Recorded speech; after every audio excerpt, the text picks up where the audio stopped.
প্রশাসনের এই ব্যর্থতা কি ইচ্ছাকৃত নাকি তাদের সামর্থ্যের অভাব? ইচ্ছাকৃত কেন কেউ কেউ বলতেছেন, সেইটার প্রসঙ্গে আমরা পরে আসতেছি। আপনার কাছে কোনটা মনে হয় সেটা যদি আপনি একটু বলতেন, যে প্রশাসন কি পারেই না, নাকি সে মানে ইচ্ছা করে এরকম একটা ঘটনা ঘটুক এটাই তারা চাইছে? আমি আমি এটা মনে করি না যে প্রশাসন পারবে না, কারণ প্রশাসনে তো ফুল সেট আপ আছে। ব্যাপারটা তো এরকম না যে এখানে এসপি নাই, ডিসি নাই, তাদের যে সাংবিধানিক ভাবে তাদের যে অধিকার প্রয়োগ করার, সেই প্রয়োগ করার ক্ষেত্রে তাদেরকে খর্ব করা হয়েছে, সেটা নাই। ব্যাপারটা তো এরকম না। সবকিছু তো তাদের আছে। যদি নাও থাকে, সেই ব্যাপারে যদি তাদের কোনো অসহায়ত্ব থাকে বা তাদের কোনো লিমিটেশনস থাকে, তাহলে তো তারা উচ্চ পর্যায়ে আলোচনা করবে, স্বরাষ্ট্রমন্ত্রীকে জানাবে, অথবা রাষ্ট্রকে তারা অবহিত করবেন। সুতরাং তাদের, আমার তো মনে হয় না তাদের কোনো তাহলে আপনি সীমাবদ্ধতা মনে থাকার করতেছেন কথা। না যে তাদের সামর্থ্যের অভাব বা তাদের কোনো সীমাবদ্ধতা রয়েছে? তাহলে একটা বিষয় দ্বারা যে তারা ইচ্ছা করে সামর্থ্যের অভাব, এরকম করছে। সামর্থ্যের অভাব নেই, তাদের আন্তরিকতার অভাব ছিল, এই এতে কোনো সন্দেহ নেই। এই আন্তরিকতার অভাব কি কারণ? মানে মাসুদ ভাই, কেন আপনাকে আমি প্রশ্ন করতেছি, কারণ আপনি শুধু একটি দলের একজন কেন্দ্রীয় নেতাই নন, আপনি একজন খুবই, মানে আমি কি বলবো, একটা তীক্ষ্ণ ধীসম্পন্ন মানুষ যিনি বিশ্লেষণ করে। আপনি কেন এইটা মনে করতেছেন যে সরকার আন্তরিকতার অভাব ছিল বা সরকার ইচ্ছে করে এটা করতেছে? আমরা তো দেখলাম খুব মানে এটা এটা জি, একটু যদি বলতেন। এটা কিন্তু সরকার নিজেরাও বলে হ্যাঁ, যে এখনো এখনো সরকারের কোথাও কোথাও আওয়ামী লীগের দোসর আছেন। আমি উপদেষ্টা জনাব আসিফ নজরুল সাহেবের কথাই বলতে চাই। বলেছেন যে এই এই এখনকার অনেক পুলিশ, তারা তো বিগত 15 বছরে আওয়ামী লীগের না, নিয়োগকৃত পুলিশ, সুতরাং তারা তো সব কথা আমাদের শুনছে না, এরকম ব্যাপার আছে। কথা, এই উদ্বেগের কথা তো তারা জানিয়েছেন।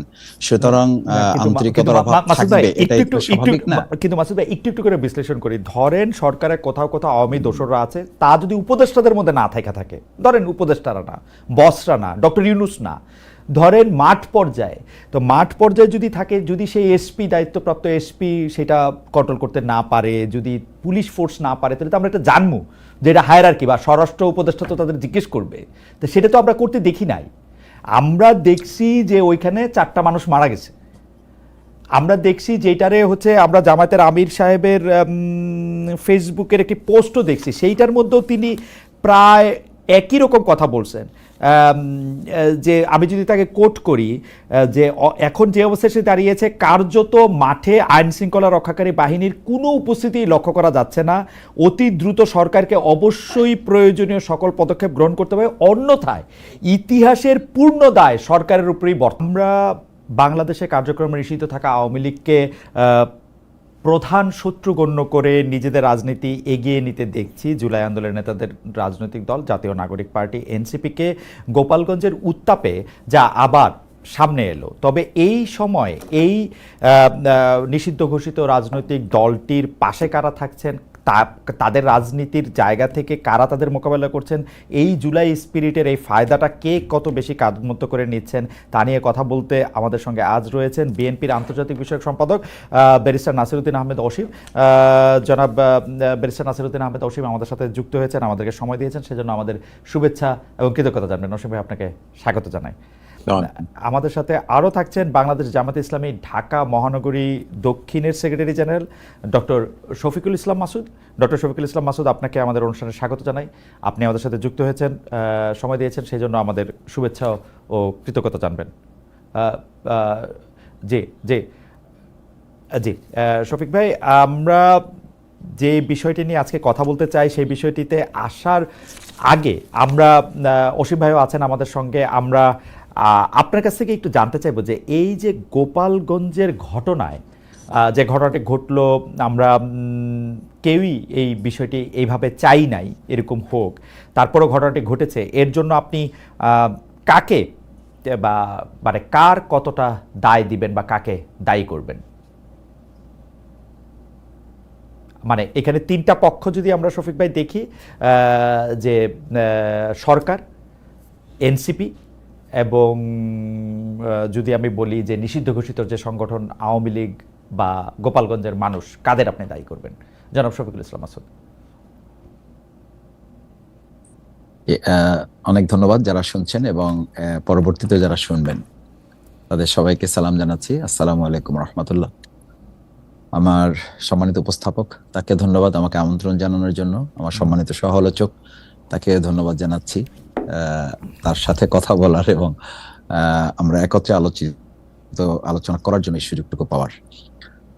গোপালগঞ্জের ঘটনাটি তো আসলে আকস্মিক বলতে হবে এবং এটা আমাদের জন্য উদ্বেগের ব্যাপার যে একটা দল যারা জুলাই আগস্টের গণঅভ্যুত্থানে নেতৃত্ব দিয়েছে এবং অগ্রণী ভূমিকা পালন করেছে, ছাত্র জনতার হয়ে তারা প্রতিনিধিত্ব করেছে বিগত 17 বছরের দীর্ঘ আন্দোলন সংগ্রামের একটা জায়গায় এসে তারা চূড়ান্ত আন্দোলনকে ধারণ করার জন্য ভূমিকা রেখেছে, জীবন বাজি রেখেছে, তাদের অনুসারীরা শহীদ হয়েছে, আহত পঙ্গুত্ব বরণ করেছে।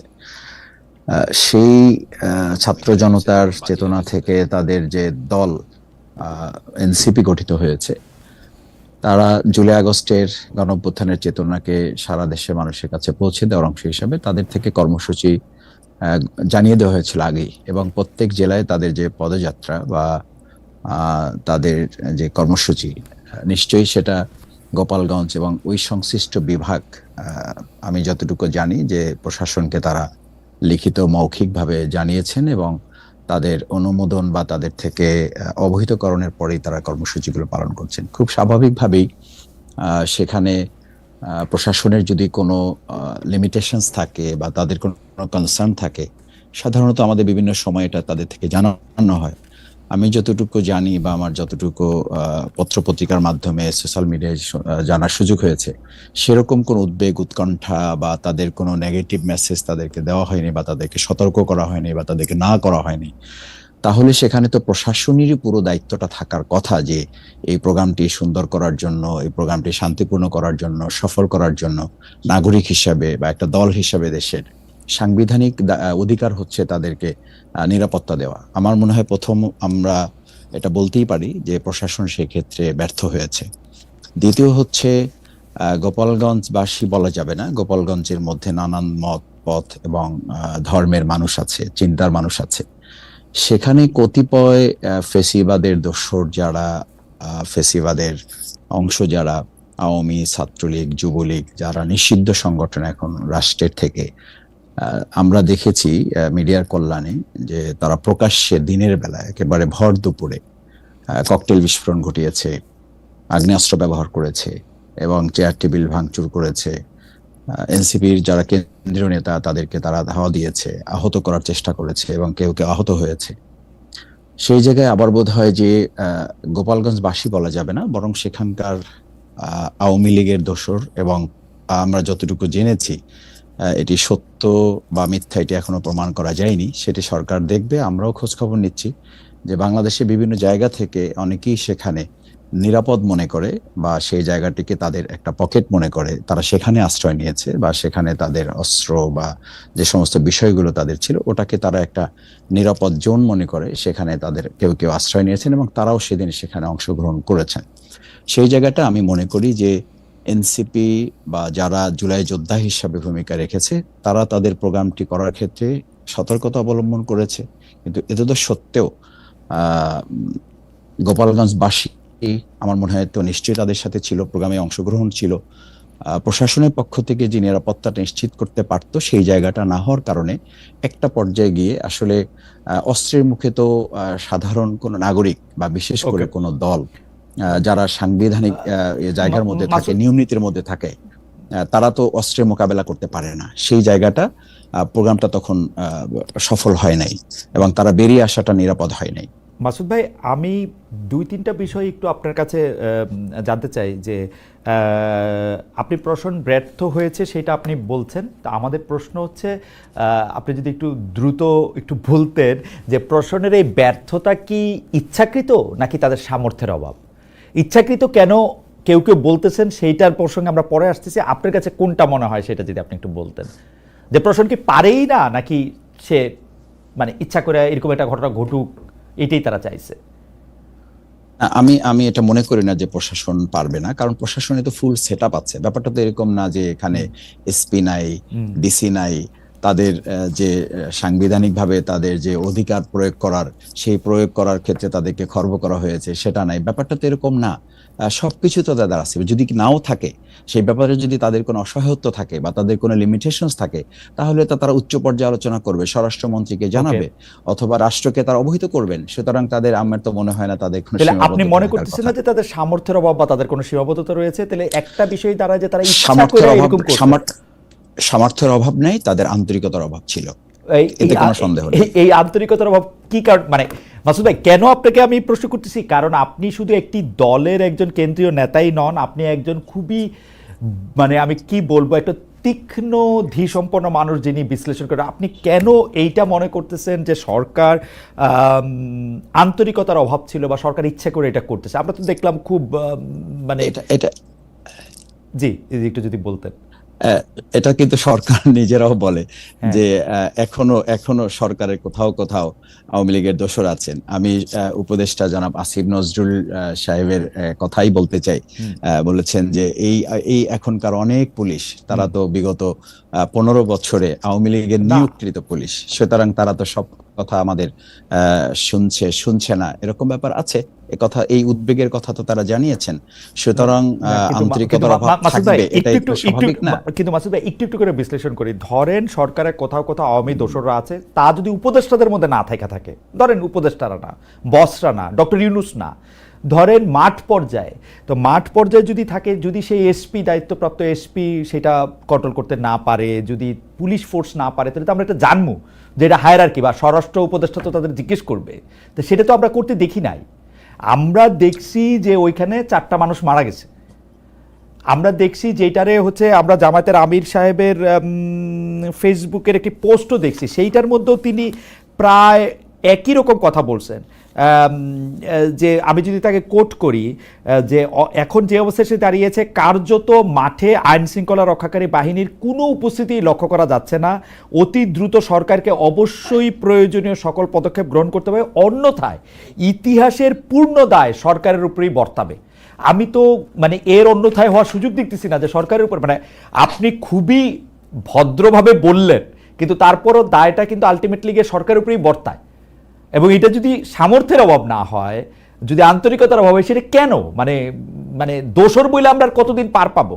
কারণ দোষর হইলে তো যিনি পুলিশ ওখানে কাজ করতেছেন তিনি থাকবেন। আমার তো মনে হয় যদি দোষর হয়, যে দোষের উপরে দায় চাপাতে চান উপদেষ্টারা, সেই দোষর আছেন হচ্ছে উপদেষ্টা বোর্ডে, সেই দোষর হচ্ছেন প্রধান উপদেষ্টা ডক্টর মোহাম্মদ ইউনূস। আপনি যথার্থই বলেছেন। দুটো বিষয় বলি। একটা হচ্ছে উপদেষ্টাদের মধ্যে যারা আছেন তারা কি চিন্তা লালন করেন না, এই প্রসঙ্গগুলো কিন্তু আমরা বিভিন্ন সময় বলার চেষ্টা করছি।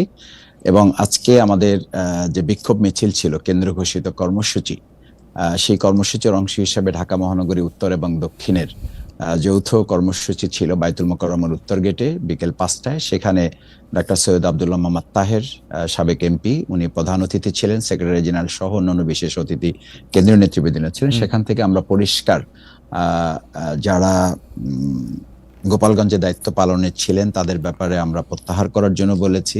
এমনকি স্বরাষ্ট্র উপদেষ্টার ব্যাপারেও ডাক্তার সৈয়দ আব্দুল্লাহ মোহাম্মদ তাহের দাবি জানিয়েছেন স্বরাষ্ট্র উপদেষ্টাকে প্রত্যাহার করার জন্য। তার মানে আমরা আসলে কোনো অংশটাকে বাদ রেখে এটাকে কোনো যাচাই বাছাই বা কোনো রাগঢাক রেখে আমরা কথা বলিনি। আমরা কথা বলেছি যে এটা জানমালের নিরাপত্তার প্রশ্নে সরকারের দায়িত্ব। সেখানে আমাদের যদি কোনো কনসার্ন থাকতো, সেটা সরকার বা প্রশাসন তো আগেই আমাদেরকে জানানোর কথা। যেহেতু তারা এটা জানাননি, সুতরাং সেখানে জানমালের যে কোনো ক্ষয়ক্ষতির দায় দায়িত্ব সরকার এবং প্রশাসনকে বহন করতে হয় এবং বহন করার কথাই আমরা স্পষ্ট করে আমিরে জামাতও বলেছেন। আজকেও আমাদের বিক্ষোভ সমাবেশ ছিল, সেখানে এটা আমরা স্পষ্ট করে আমাদের দাবির কথা বা আমাদের আহ্বান আমরা সরকারের কাছে রেখেছি, জনগণের সামনে উপস্থাপন করেছি। এনসিপির প্রসঙ্গে একটু আসি মাসুদ ভাই। আপনি সরকারের প্রসঙ্গে আপনাদের অবস্থান আসলেই স্পষ্ট, দর্শকরা যেটা বোঝার সেটা তো নিশ্চয়ই বুঝবেন। আমি একটু এনসিপির প্রসঙ্গে আসি। অনেকে বলছেন, কেউ এনসিপিকে দায়ী করতেছেন যে এনসিপি বিভিন্ন উস্কানিমূলক আচরণ করেছে। একটি তারা করেছে হচ্ছে সকল দেশে, সকল জেলায় বা সকল মুভমেন্টে পদযাত্রা বললে এটাকে মার্চ টু গোপালগঞ্জ বলেছে। তাদের সমর্থিত কেউ গোপালগঞ্জে বিভিন্ন রকম নাশকতা কাজকর্মের কথা বলেছে। কেউ কেউ এটিও বলে থাকেন যে তাদের বক্তব্যের বেশিরভাগ জুড়েই আক্রমণাত্মক এবং অন্যান্য বিষয়ে স্লোগান তোলা হয়েছে। আপনি এটা থেকে কি মনে করেন যে মানে এনসিপি যা করেছে রাজনৈতিক কর্মসূচি হিসেবে তার মধ্যে আপনি কোনো প্রবলেম দেখেন কিনা? এটি তো খুব স্বাভাবিক ব্যাপার নয় যে আমি যদি আইন শৃঙ্খলা বিরোধী কোনো কর্মসূচি করি, রাষ্ট্র বিরোধী কোনো বক্তব্য দিয়ে থাকি, সে ব্যাপারে কি কোনো সাধারণ নাগরিক দায়িত্ব পালন করবেন, বা কোনো দলের, বিশেষ করে কোনো নিষিদ্ধ দলের অস্ত্রধারীরা কি আমার ব্যাপারে এসে আমার উপরে হামলা করবেন? এটা কি একটা মানে রাষ্ট্রের কোনো কাঠামো হতে পারে, বা এটা একটা নাগরিকের সাথে আর একটা নাগরিকের সম্পর্কের প্রশ্ন না তো?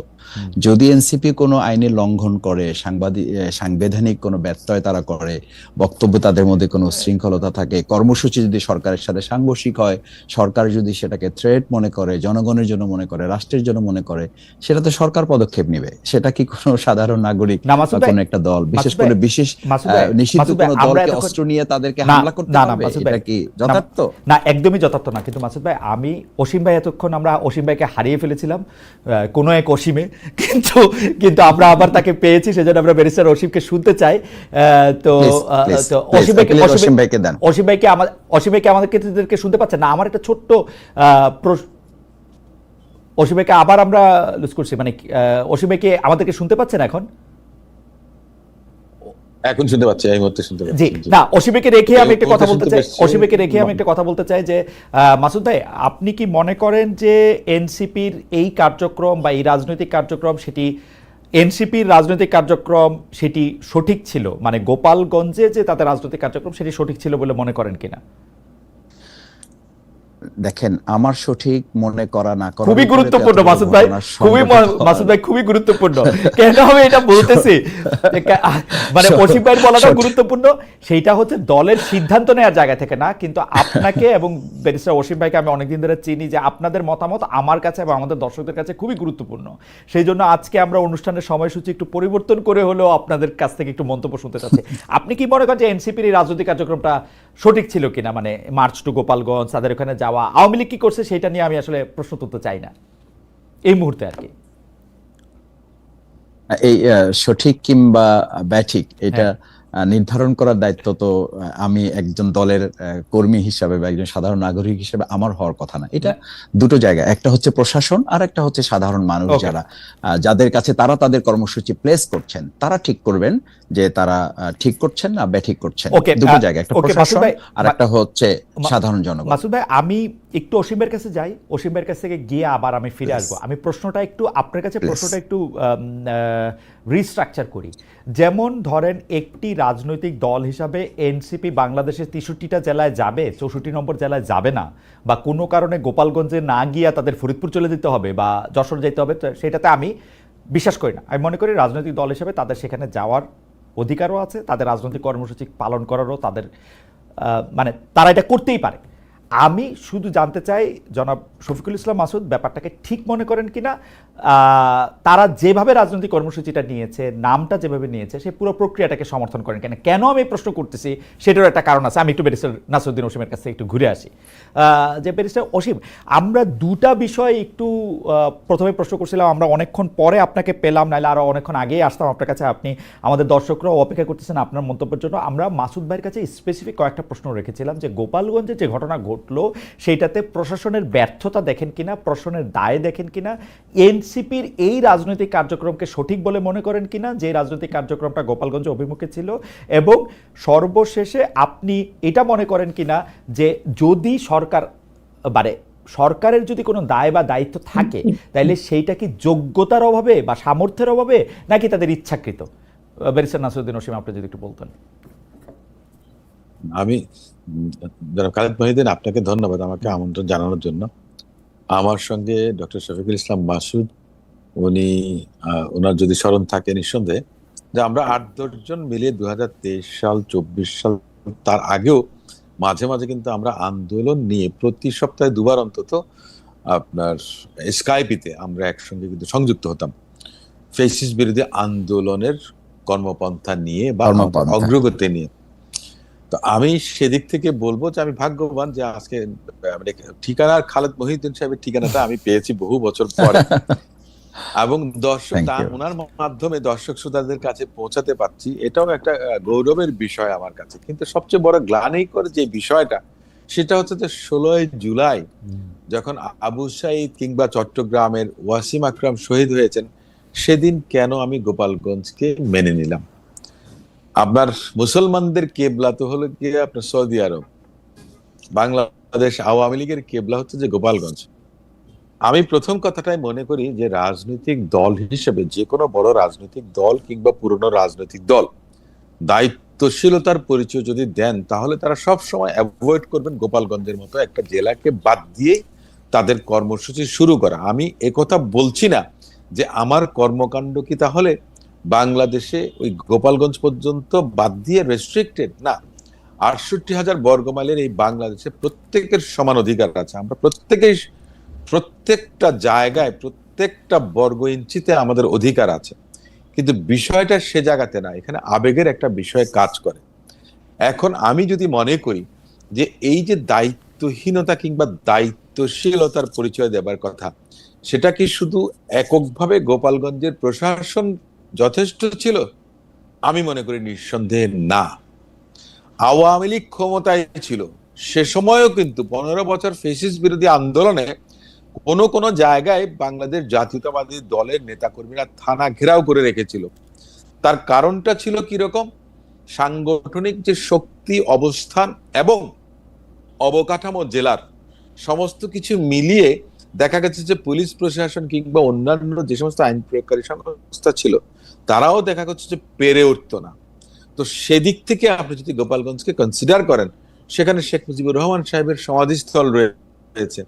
সঙ্গত কারণে কেউ যদি বলে যে গোপালগঞ্জ অভিযানে যাচ্ছি বা আপনার গোপালগঞ্জ দখল করতে যাচ্ছে, মানে বডি ল্যাঙ্গুয়েজ, যেটা perception we receive from the wording, সেটা কিন্তু একটু এক ধরনের আপনার এটাকে কি বলে, অস্থিতিশীল অবস্থা বা আপনার যেটাই আমরা রাজনৈতিক পরিভাষায় যেটাই বলেন না, উত্তপ্তকর একটা পরিবেশ পরিস্থিতি তৈরি করে। ব্যারিস্টার অসীম, অসীম ভাই, আমি আসলে মাসুদ ভাইকে, আপনি যেহেতু একটু ব্যক্তিগত জায়গা থেকে শুরু করলেন, আমি একটু এটা আমারও একটু বলা উচিত। মাসুদ ভাই, অসীম ভাই ইউনিভার্সিটিতে আমাদের নেতা ছিলেন, মানে আমি ছাত্রদল জীবনে করি না, এটাতে আবার ভুল বোঝাচ্ছে, কিন্তু অসীম ভাই যেহেতু ছাত্র নেতাই ছিলেন, অসীম ভাই আপনি আমার লিডার, এটাতে আমার ভুল বোঝাবুঝি তৈরি হতে পারে। আমি ছাত্রদল জীবনে করি না, কিন্তু ঘটনা হইতেছে অসীম ভাই, লিডার হিসেবে আপনাকে একটা প্রশ্ন করি, আপনি কি মনে করতেছেন যে এনসিপি আসলে এই প্রোগ্রামটা 16 জুলাই না করলে ঠিক হইতো, নাকি কখনোই না করলে ঠিক হইতো? মানে এনসিপির এটা করাই উচিত হয় না? আমি একটু আসি, এনসিপি করতে পারতো। দেখুন, বাংলাদেশ জাতীয়তাবাদী দল কিন্তু 5ই আগস্ট 2024 অব্যবহিত পরে একটা প্রোগ্রাম করেছিল, যেখানে স্বেচ্ছাসেবক দলের প্রেসিডেন্ট জিলানিকে আপনার ন্যাক্কারজনক নগ্নভাবে হামলা করা হয়েছে। তার শিশু সন্তান, তার স্ত্রী, তাদেরকে আমি হসপিটালে দেখতে গেছি, তারাও কিন্তু মারাত্মকভাবে আপনার জখম হয়েছিল, তারাও কিন্তু হত্যাকাণ্ডের শিকার হতে পারত। আমি সে কারণেই বলছি যে গোপালগঞ্জ জায়গাটা আওয়ামী লীগের জন্য কেবলা, আওয়ামী লীগের। তো সেক্ষেত্রে অবশ্যই এনসিপির তো অধিকার আছে যে কোনো জায়গায়, যে কোনো রাজনৈতিক দলের যে নিষিদ্ধ না, সে সেখানে যেতে পারবে। এখন আপনি যদি বলেন যে নিষিদ্ধ আওয়ামী লীগ তাদেরকে আক্রমণ করেছে, না গোপালগঞ্জের অধিবাসীরা আক্রমণ করেছে, এটা একটা বিতর্কের বিষয়, ডিবেটের বিষয়। কেন বলছি দেখেন অসীম ভাই, আপনি যদি মানে আমরা আসলে আলোচনার শুরুর পর্যায়ে আপনি যদি বিষয়টা পরিষ্কার করতেন যে মানে ঠিক আছে, মানে স্বেচ্ছাসেবক দলের লোকে একজন নিহত হয়েছেন, গোপালগঞ্জের ক্ষেত্রে আওয়ামী লীগের বিশেষ রকম শক্তি এবং আবেগের জায়গাও রয়েছে, তো সেই ক্ষেত্রে কি এনসিপির এই কর্মসূচিটা না করাই উচিত ছিল? মানে এটা করাটাই ঠিক হয়, অ্যাভয়েড করতে পারতেন না, ওনারা করতে পারতেন। এবং আপনি চাইতেছেন যে গোপালগঞ্জ, আমি আপনাকে বলি, না আমি আপনাকে একটা উদাহরণ দেই, বিএনপি কিন্তু তারপরে অনেকগুলো প্রোগ্রাম করেছে, সেখানে সেলিমুজ্জামান, শামা ওবায়েদ সহ বিএনপির এমনকি ছাত্র দলের পক্ষ থেকে ইন্ডিভিজুয়ালি প্রোগ্রাম করেছে। এটা আপনার পর্যায়ক্রমে সম্ভব। একটা কথা বলি যে এনসিপি করেছেন যারা অপেক্ষাকৃত তরুণ ভাই বোনরা, আমি তাদেরকে সাধুবাদ জানাই, তারা যে আন্দোলনে নেতৃত্ব দিয়েছেন। আমি সবসময় চেয়েছিলাম যে অঙ্কুরেই যেন কেউ ঝরে না পড়ুক, কিন্তু ওনাদের কর্মকাণ্ডটা দেখে মনে হয়েছে যে ওনাদের প্রত্যাশার থেকে প্রাপ্তিটা এত বেশি হয়ে গেছে যে ওনাদের অবস্থাটা অনেক সময় যে গায়ে মানে না আপনি মোড়ল, এমন ধরনের একটা না না, কিন্তু কিন্তু অসীম ভাই, গোপালগঞ্জে- কিন্তু অসীম ভাই জি। আপনারা তো মোড়ল, ওরা তো গায়ে মানে না আপনি মোড়ল, আপনারা তো না, মোড়ল। কিন্তু আমরা কিন্তু মোড়ল না, কিন্তু কিন্তু আমি জিনিসটা সরকার বলতেছি, মোড়ল। কিন্তু জিনিসটা আমি বলতেছি যে ওরা যখন আক্রান্ত হইলো বা এই জিনিসটা নিয়ে ওরা যে আক্রান্ত হয়েছে, এটা যে বিএনপি স্বীকার করছে, মানে আমি তর্কের জায়গাটা না, বিএনপির নিন্দা বলছে, বিবৃতি দিছে, যথাসময়ে পাশে থাকার কথা বলছে, এটা সবকিছু ঠিক আছে, কিন্তু কিন্তু গোপালগঞ্জে যখন তারা আক্রান্ত হয়, আপনাদের ওইখানে কিন্তু একটা সিস্টেমেটিক একটা ফোর্স আছে, সিস্টেমেটিক একজন সমর্থক বাহিনী আছে, তারা কেউ গিয়া কিন্তু এনসিপির পাশে এসে দাঁড়ায় নাই। এইটা কেন? কারণ হচ্ছে আহ্বান আপনারা জানিয়েছে। এনসিপির অপছন্দ আমি করেন। আপনাকে বলি, কারণ নো, অপছন্দের কোনো বিষয় না, অপছন্দের কোনো বিষয় এখানে কিন্তু নেই। আমি একটা কথা বারবার বলেছি এবং আমাদের দল থেকেও বলা হয়েছে যে তারা বয়সে অপেক্ষাকৃত ভাবে তরুণ, রাজনৈতিক দল হিসেবে তারা নবীন, তাদের অভিজ্ঞতার আরো প্রয়োজন আছে। সে জায়গাতে তাদের অ্যাওয়ারনেসটা জাগানোর জন্য বাংলাদেশ জাতীয়তাবাদী দলের একজন কর্মী হিসেবে আমি বারবার বলেছি, এমনকি আমাদের দলের কোন সিনিয়র নেতা যদি তাদেরকে কটাক্ষ করে কোনো কটু মন্তব্য করে থাকেন, সেখানে আমি বলেছি যে আমাদের সংযমের পরিচয় দেওয়া উচিত, তাদেরকে উৎসাহ জাগানো উচিত। তাদের সঙ্গে আমাদের ডিফারেন্সটা কোথায়, বাংলাদেশ জামাত ইসলামের সঙ্গে আমাদের ডিফারেন্সটা কোথায়? আসেন না সবাই একসঙ্গে, তো আন্দোলন করেছি দীর্ঘ 16-17 বছর। তাহলে আপনার 16-17 মাসের জন্য এক জায়গায় বসে ফেসিস্টকে মোকাবেলা করার জন্য, কিংবা ফেসিস্ট যেন সুযোগ না পায়, সমৃদ্ধ না, একটা কারণ বাংলাদেশ হচ্ছে, আইনের কারণ শাসন। হচ্ছে কি জানেন অসীম ভাই, কারণ হচ্ছে আপনারা যেহেতু বুঝে ফেলছেন যে আপনারা ক্ষমতায় যাবেন, সেই জন্য আপনারা কাউকে আর এখন ঠিক সমান মর্যাদা দিতে চান না। আপনারা তাদেরকে না, কারো ভুল সহযোগী, কথা। কারো না, সহকারী, না কা- খালেদ ভাই, না, খালেদ তাই ভাই, তাই ভুল, এই বিএনপি কথাটা ভুল। হ্যাঁ? এই আমি আপনাকে একটা কথা বলি, দেখুন 5ই আগস্ট যদি এদেশে না হতো, হ্যাঁ। তার আগে কিন্তু রাষ্ট্রধর্মের 31 দফা সংস্কার কর্মসূচি দলের ভারপ্রাপ্ত চেয়ারপারসন জনাব তারেক রহমান সাহেব যুগপৎ আন্দোলনের রাজনৈতিক দলগুলোর সঙ্গে বসে সিদ্ধান্ত নিয়েছেন।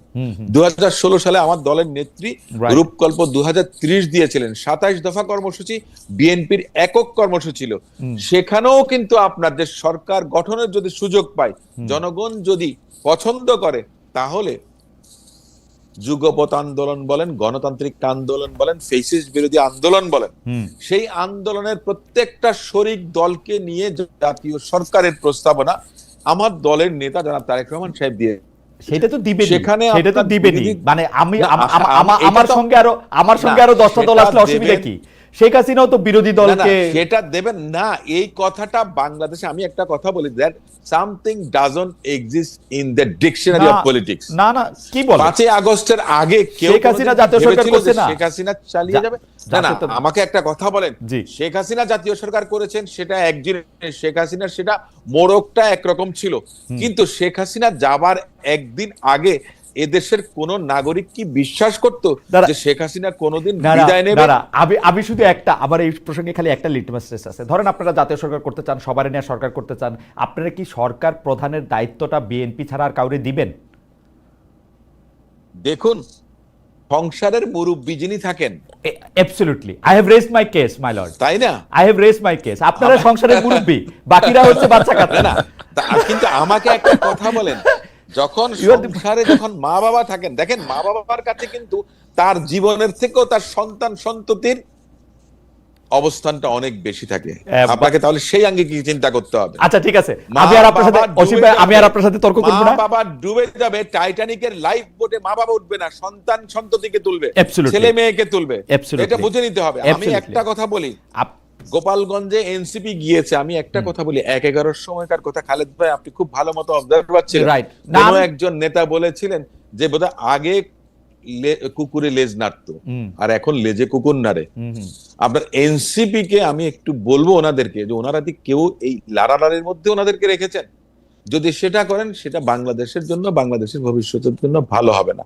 সুযোগটা অন্যরা পাবে। কিন্তু অসীম ভাই, আপনাদের কি হয়েছে? আপনারা এনসিপির পিছনে, জামায়াতের পিছনে এরকম ভাবে লাগছেন কেন? আমরা না সত্যি অসীম ভাই, আপনি একটু নিরপেক্ষভাবে একটু দেখেন। না না, সত্যি সত্যি এই যে আপনি একটা না, এটা বোধহয়, এটা আমি একটা হলিউডের মুভিতে দেখছিলাম, তারপর এটা সালাউদ্দিন কাদের চৌধুরী যেহেতু অনেক এসব মুভি টুভি দেখে থাকেন, তিনি এটা খুব ভালোভাবে কইছিলেন।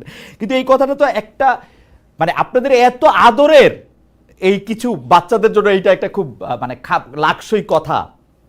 অসীম না, আমি আপনাকে একটা কথা বলি, আমাদের দলের নেতা জনাব তারেক রহমান সাহেব, আমাদের দলের মহাসচিব সাহেব থেকে আরম্ভ করে এমনকি আজকে তো অফিসিয়াল স্টেটমেন্ট এসছে, গতকালও এসছে, কিন্তু আমাদের দলের সর্বস্তরের নেতা কর্মীরা বলেছেন যে এনসিপির পাশে দাঁড়ানোর জন্য। হুম গোপালগঞ্জে যে ঘটনা ঘটেছে নগ্ন নেক্কারজনক, হুম এটার জন্য তো রাষ্ট্র দায়ী। রাষ্ট্র মানে কি ওকে। জানেন? আচ্ছা, রাষ্ট্রদায়ী এনসিপি প্রসঙ্গে বলেন। আসি। অসীম ভাই, আপনি জি। শুধু একজন জুরিস্ট হিসেবে আমাকে এটা বলেন তো, রাষ্ট্র যে এটা দায়ী, আমি মাসুদ ভাইকে ওই প্রশ্ন করছিলাম যে এইটা কি রাষ্ট্রের সামর্থ্যের অভাব নাকি রাষ্ট্র এটা ইচ্ছা করে করে নাই? মানে আমি আপনাকে মাসুদ ভাই আমাদেরকে, আপনি তখন আমাদের আমি একটা কথা বলেছিলাম মাসুদ যে ভাই এটা বলছে যে লেজে রাষ্ট্রের নাড়ে সামর্থ্যের কিনা। অভাব না, রাষ্ট্রের সামর্থ্যের নো, অভাব না। রাষ্ট্রের সামর্থ্যের অভাব না। আমি যে কথাটা বলেছিলাম আপনাকে একটু আগে, যে লেজে নাড়ে কিনা। লেজে নারে কিনা, সে লেজ কারা রাষ্ট্র ভাই? একটু জেনে খুলে শুনে- বলেন না ভাই, বুঝি না তো লেজ কারা, আমি মানুষ আমি কারা? তো বলছি যে এর মধ্যে তো তার মধ্যে রাষ্ট্রেরও আপনার থাকতে পারে, অন্য কেউ আপনার করে থাকতে পারে, এক্সটার্নাল অ্যাফেয়ার্স যেখানে ইনভলভ থাকতে পারে, ইন্টারনাল ডিস্টারবেন্স যারা চায় নির্বাচন প্রলম্বিত হোক কিংবা দীর্ঘায়িত হোক কিংবা নির্বাচন না হোক, মোদ্দা কথা বিএনপি ক্ষমতা না আসুক। এইটা কেন মনে করতেছেন সেটা নিয়ে আমি আপনাকে পরের পর্বে আসবো। আমরা কি এইটাকে এখন একটু সামারাইজ করতে পারি এরকম যে 16 জুলাই গোপালগঞ্জে যা ঘটেছে তার জন্য দায়ী আসলে রাষ্ট্র বা সরকার, যাদের নিরাপত্তা দেওয়ার কথা ছিল, এবং এনসিপিও আরেকটু ম্যাচুরিটি করতে পার, ম্যাচিউরড আচরণ করতে পারত। এই কি আপনার মন্তব্য, নাকি আপনি আর না, কিছু যোগ করতে? বেচারাদের তো ম্যাচুরিটি এখনো আসেনি। রাইট। না, ম্যাচুরিটি তাদেরকে তো ম্যাচুরিটি দেখানোর আসলে তো আর শেখ দায়িত্ব- হাসিনারে না, ভাগাইতে পারতো না অসীম ভাই। না না না না না না আপনি দেখেন সব সময় সবকিছু ম্যাচুরিটি দিয়ে হয় না। Right. আবেগ বলে একটা কথা আছে, রাইট। আবেগের জায়গাটা আপনাকে দেখতে হবে। আপনি যদি সব জায়গায় মনে করেন যে ম্যাচিওর না, আপনি বুদ্ধি দিয়ে বিদ্যা দিয়ে সবকিছু করতে পারেন না। দুফোঁটা চোখের জল দিয়ে অনেক কিছু করতে পারেন। ম্যাচিউরিটি এবং আবেগ দুটো ভিন্ন জিনিস, কিন্তু কখন কোনটা কাজে লাগে সেটা আপনাকে বিচারের মধ্যে আনতে হবে। আচ্ছা, অসীম ভাই, আপনি যদি অসীম শেখ ভাই- হাসিনার অসীম বিদায় ভাই- এবং পতন, রাইট জি রাইট, আপনি লাইনটা শেষ করেন, সরি আমি আপনাকে শুনতে পাচ্ছি। বলছে যে শেখ হাসিনার পতন এবং পতন পরবর্তী রাজনীতি এক জায়গায় যদি দেখেন, তাহলে আমার মনে হয় না যে সেটা সঠিক হবে। আমি ভুল করতে পারি, কিন্তু আমাকে দেখিয়ে দেবার দায়িত্ব আপনার, ওকে, আমাকে দেখিয়ে দেবার দায়িত্ব আপনি তো অন্যান্য যারা সিনিয়র আছেন তারা। রাইট। এনসিপি ভুল করছেন বা এনসিপি ভুল করতে পারেন, বা একটা পরিস্থিতি তৈরি হতে পারে, ডিটারিয়েট করতে পারে, না, সেটা দায়িত্ব ছিল সরকারের গোয়েন্দা সংস্থা। জি, তাদেরকে সেটা ফাইন্ড আউট করা উচিত ছিল, অসীম ভাই- সরকারকে অ্যাডভাইস করা উচিত ছিল। অসীম ভাই, আপনার বক্তব্য পরিষ্কার। সেভাবে- আপনি একটা মুরব্বীর জি। জায়গা থেকে জিনিসটা দেখতেছেন, আপনার বক্তব্য পরিষ্কার। আমরা আবার আসতেছি আপনার কাছে। আমরা একটু মাসুদ ভাই আপনার কাছে আসতে চাই। মাসুদ ভাই, আপনি কি মনে করেন যে এনসিপি রাজনৈতিকভাবে যে প্রশ্নটা আসলে আমি ভালো করে করতে পারি নাই, অসীম ভাইয়ের বক্তব্যে সেটা আরো অনেক বেশি পরিষ্কার, তারা কেন 16 জুলাই সেখানে অনেকগুলি প্রশ্ন এনেছেন। আপনি যদি এটা নিয়ে একটু মন্তব্য করতেন, তাহলে আমরা একটা অরিজিনাল প্রশ্নে যাইতাম আপনার কাছে। মাসুদ ভাই, আপনার কাছে কি মনে হয় এনসিপির এখানে যাওয়া করা? আচ্ছা, মানে আমরা কি দেশটাকে এরকম ভাগ করছি যে মরহুম প্রেসিডেন্ট শহীদ জিয়াউর রহমান ওনার মাজার যেখানে আছে এর আশপাশে কিছু এলাকা বা এই যে ওয়ার্ড আছে, এখানে অন্য কোনো দল প্রোগ্রাম করতে হলে তাদের অসম্ভব ম্যাচিউরিটি নিয়ে তারপরে এই এলাকায় প্রোগ্রাম করতে হবে, অথবা জনাব তারেক রহমান সাহেবের এলাকা বগুড়া, সেখানে কাউকে প্রোগ্রাম করতে হলে কি অসম্ভব ম্যাচিউরিটি নিয়ে তারপরে খুব প্ল্যান প্রোগ্রাম করে ধীর স্থির ভাবে প্রোগ্রাম করা কি খুব আমরা যৌক্তিক মনে করছি? বা ফেনীতে সাবেক প্রধানমন্ত্রী খালেদা জিয়া তার এলাকায় কেউ প্রোগ্রাম করতে চাইলে আমরা কি মনে করি যে ওখানে খুব প্ল্যান প্রোগ্রাম করে ম্যাচুরিটি সহ করতে পারলে ভালো হয়? মাসুদ ভাই, আমি আমি একটু বলি যে আপনি যেটা প্রশ্নটা তুলছেন সেই প্রশ্ন কিন্তু আমারও, কিন্তু কেউ কেউ আমাদের এটা বলেন গোপালগঞ্জকে আমরা বারবার বলছি, গোপালগঞ্জ তো দেশের বিচ্ছিন্ন কোনো জায়গা না, এটা কেউ কেউ বলতেছেন যে ভারতীয় আধিপত্যবাদ বা স্পেশাল এলাকা কারো বলে জায়গা না। স্পেশাল এলাকা বলে এলাকা থাকে, যেমন পার্বত্য চট্টগ্রাম, এই জায়গাটা এবং আদিবাসী, তাদের একটা টেনশন রয়েছে। ফেনীতে গিয়ে না, আসলে না, না, আপনি না, বেগম সেটা- জিয়ারে নিয়ে কিছু সেটা- বললে, সেটা- বগুড়ায় তারেক রহমানকে কিছু বললে, সেটা হচ্ছে জিওগ্রাফিক্যাল একটা ব্যাপার। এটা তো জিওগ্রাফিক্যাল কোনো ব্যাপার না, এটা পলিটিক্যালও কোনো ব্যাপার না। ব্যাপার হচ্ছে যে আমাদের সাবেক প্রধানমন্ত্রী বেগম খালেদা জিয়াই কিন্তু একবার খুব স্পষ্ট করে বলেছিলেন যে গোপালগঞ্জের এই সমস্ত লোকেরা যদি করে তো এটা নামই পাল্টে দেবে। তো উনি এটা কতটা বিরক্ত, বিব্রত এবং কতটা তাদের প্রতি ক্ষুব্ধ হলে এই কথাটা বলতে পারেন। সুতরাং বিএনপির তো আমার তো মনে হয় যে বিএনপির এটাকে বা জামাতের এটাকে অ্যাপ্রিসিয়েট করা দরকার, যে এরকম একটা জায়গায়, এটা আমি আমার জায়গা থেকে বলছি, যে এরকম একটা জায়গায় তারা কোনো কর্মসূচি নিচ্ছে তো হুটহাট করে না যে স্টার্ট করছে এটা দিয়ে, অথবা এটা না করে তারা অন্য আর কোথাও যাবেন না, ব্যাপারটা তো এরকম না। খুব সিম্পলি তারা কর্মসূচি নিয়েছে এবং লাগাতার কর্মসূচির অংশের মধ্যে এটা পড়েছে। আমার পটুয়াখালীতে গিয়েছে, আমি শুনেছি তারা বরগুনাতে গিয়েছে, তার ধারাবাহিকতার মধ্যে এটা পড়েছে। তো সেই জায়গাটা 16 তারিখ পড়েছে, তো 18 তারিখ পড়েছে, তো এই মাসুদ ভাই, জায়গাটা মাসুদ ভাই, আসলে 16 তারিখ পড়েছে। সুতরাং এটার মধ্যে আমার তো মনে হয় যে আপনি তারা মনে করেন যে তাদের মতো এনসিপি করে প্ল্যান করেছে, রাইট, প্ল্যান এনসিপি করেছে। রাজনৈতিক কর্মসূচিটা ঠিকই আছে। তো সেই ক্ষেত্রে আমাদের প্রশ্ন, যেই রাজনৈতিক দলটার জন্ম 6 মাসেরও কম সময়, ফেব্রুয়ারি থেকে যদি আমরা আগস্ট জুলাই ধরি, 5 মাসের চেয়ে একটু বেশি, কম বেশি সময়, তো ওদের যে কাজটা করাটাকে আপনি রাজনৈতিকভাবে ঠিক মনে করছেন, জামায়াতে ইসলামী এই কাজটা কেন করে নাই? মানে জামায়াতে ইসলামীকে তো গোপালগঞ্জকে নিয়ে কোনো প্রোগ্রাম দেখানো, গোপালগঞ্জের মানুষকে বোঝানো, গোপালগঞ্জে গিয়ে বড় ধরনের কোনো কর্মসূচি করা, কেন্দ্রীয় নেতারা গোপালগঞ্জে গিয়ে বক্তৃতা দেওয়া, সেগুলি আমরা খুব বেশি দেখি নাই। এর কারণটা কি? বা কোনো একটা কর্মসূচি, আমি মানে গোপালগঞ্জ মার্চ কর্মসূচি নিতে বলতেছি না, মানে কোনো না কোনো কর্মসূচি তো নিতে পারতো, এটা কেন নেয় নাই? গোপালগঞ্জে অনেক বড় কর্মসূচি আমাদের হয়েছে, আপনি ভিডিওতে নিশ্চয়ই হয়তো দেখার সুযোগ পেয়েছেন কিনা আমি জানি না। সেখানে আমাদের কেন্দ্রীয় নেতৃবৃন্দ গিয়েছেন এবং সেখানে বড় সমাবেশ হয়েছে, শোভাযাত্রা হয়েছে, শান্তিপূর্ণভাবে আমাদের কর্মসূচি। এবং আমি ছাত্র শিবিরে যখন কেন্দ্রীয় সভাপতি 2006-07, আমি নিজে সেখানে গিয়ে ছাত্রদের সম্মেলন করেছি। এই 5 আগস্টের পরে, হ্যাঁ 5 আগস্টের পরেই আমাদের সমাবেশ হয়েছে, কেন্দ্রীয় নেতারা গিয়েছেন এবং সেখানে অনেক বড় মোটরসাইকেল শোভাযাত্রা হয়েছে, যেখানে কয়েক হাজার জনগণ অংশগ্রহণ করেছে এবং শান্তিপূর্ণভাবেই কিন্তু সেই প্রোগ্রামটা শেষ হয়েছে। ফ্যান্টাস্টিক। ওই প্রোগ্রামের মধ্যে কি আপনাদের কোনো ধরনের আক্রমণের মুখে বা প্রতি আক্রমণের মুখে আপনাদের পড়তে হয়েছে? বা আপনারা কি কোনো ধরনের, যে গোপালগঞ্জের মানুষের নাম দিয়ে হোক, কোন একটা দলের নাম দিয়ে হোক, সেটাতে কি আপনারা পড়েছেন? না, আমি তো বললাম যে আমাদের শান্তিপূর্ণভাবে আমাদের প্রোগ্রাম শেষ হয়েছে। এর একটা কারণ কি এই যে আপনারা আসলে সরাসরি কোনো একটি দলকে, পক্ষকে, ব্যক্তিকে, জীবিত বা মৃত কাউকে আক্রমণ করে কথা বলেন না, এইটা কি এর কারণ? কারণটা তো আমরা মনে করি যে এখানে আমাদের গণতান্ত্রিক একটা অধিকারের জায়গা নিয়ে আমরা কাজ করেছি, কথা বলেছি। এখন যারা আক্রমণ করেছে, এই আক্রমণের প্রেক্ষাপটটা তখন আওয়ামী লীগ বা ছাত্রলীগ বা যুবলীগের যারা আছে, তারা হয়তো সাহস করে নাই জামাত ইসলামীর মতো, ইসলামী ছাত্র শিবিরের মতো একটা পার্টিকে তারা অ্যাটাক করবে এরকম একটা অবস্থায়। সেই জায়গাটা জামাত ইসলামী একটা সংগঠিত এবং একটা ম্যাচিউর দল, এবং এনসিপি একটা অসংগঠিত এবং ম্যাচিউরিটির ব্যাপার বলছি না, ম্যাচিউরিটি। তবে এটা তো ঠিক যে জামাত ইসলামী 1941 সাল থেকে একটা রাজনৈতিক দল এবং আমাদের একেবারে ইউনিট পর্যন্ত একটা সংগঠন বিস্তৃত, এবং সেখানকার মানুষের সাথে আমাদের দীর্ঘ এই 50-60 বছর ধরে তাদের সাথে আমাদের ওঠা বসা, সেই মানুষদের সাথে আমাদের সম্পর্ক, তাদের সাথে আমাদের ইন্টারাকশনটা ঠিক আছে মাসুদ ভাই, তাহলে কি অসীম ভাইয়ের অন্য, এখন ওই যেটা আপনি বলছেন যে 6 মাসের ইন্টারাকশনটা তো একরকম হবে না, তো একরকম হবে না বললে কি আজকে নতুন করে কেউ কোনো একটা কথা বলতে চাইলে তাকে অ্যাটাক করা হবে? এক্স্যাক্টলি, অ্যাটাক করাটা মানে ওই পক্ষের কথাই আসছে না, কিন্তু তাহলে কি আমরা অসীম ভাইয়ের বক্তব্যেরই সমর্থন জানাচ্ছি না? অসীম ভাই বলতেছিলেন যে এটা করাও যাইতো ধীরে ধীরে, এটা সমর্থন, এটা না, না, এটা সমর্থন বা সমর্থনের ব্যাপার না। যে আমার ম্যাচিউরিটি নাই, আমি আজকে 6 মাস হয়েছে বা আমার 40 বছর হয় নাই, তাহলে কি আমি কোন একটা এলাকায় গিয়ে আমি আমার কথা বলতে পারবো না?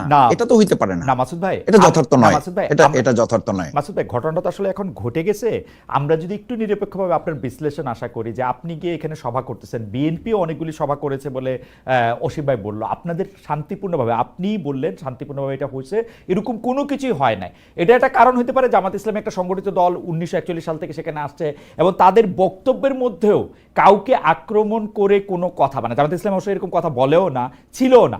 তো যদিও জামাত ইসলামী এবং বিএনপি আওয়ামী লীগের শাসনামলে সবচেয়ে মজলুম দল, মানে মজলুম শব্দের অর্থ তো আমরা দর্শকরা যেভাবে বুঝি সেই হিসাবেও সবচেয়ে মজলুম দল বিএনপি, জামাত ইসলামী নির্যাতিত, হ্যাঁ সবচেয়ে নির্যাতিত দল। তো সেই ক্ষেত্রে আপনাদের উপর কোনো কিছু কিন্তু কোনো অ্যাটেম্প নেওয়া হয় নাই, কোনো আক্রমণ করা হয় নাই, গোপালগঞ্জকে তখন আলাদা জেলা মনে করা হয় নাই। এনসিপির ক্ষেত্রে যেটা করা হয়েছে, আপনি কি আর 1 মিনিট বলবেন যে এইটা আপনি আসলে কি কারণ দেখেন, মানে ওরা কেন করলো সেটা বাদ দিয়া এনসিপির ক্ষেত্রে আক্রমণটা করতে ওরা কেন সাহস করলো, সেটা যদি আমাদেরকে একটু বলেন। মাসুদ ভাই। এখানে তিনটা ছোট পয়েন্ট বলি। একটা হচ্ছে যে জুলাই আগস্টের ভূমিকায়, এই জুলাই যোদ্ধা হিসাবে তাদের একটা অগ্রণী ভূমিকা আছে, সেটা আওয়ামী লীগের গাত্রদাহ বা তাদের একটা প্রতিশোধ পরায়ণতার কারণ হতে পারে।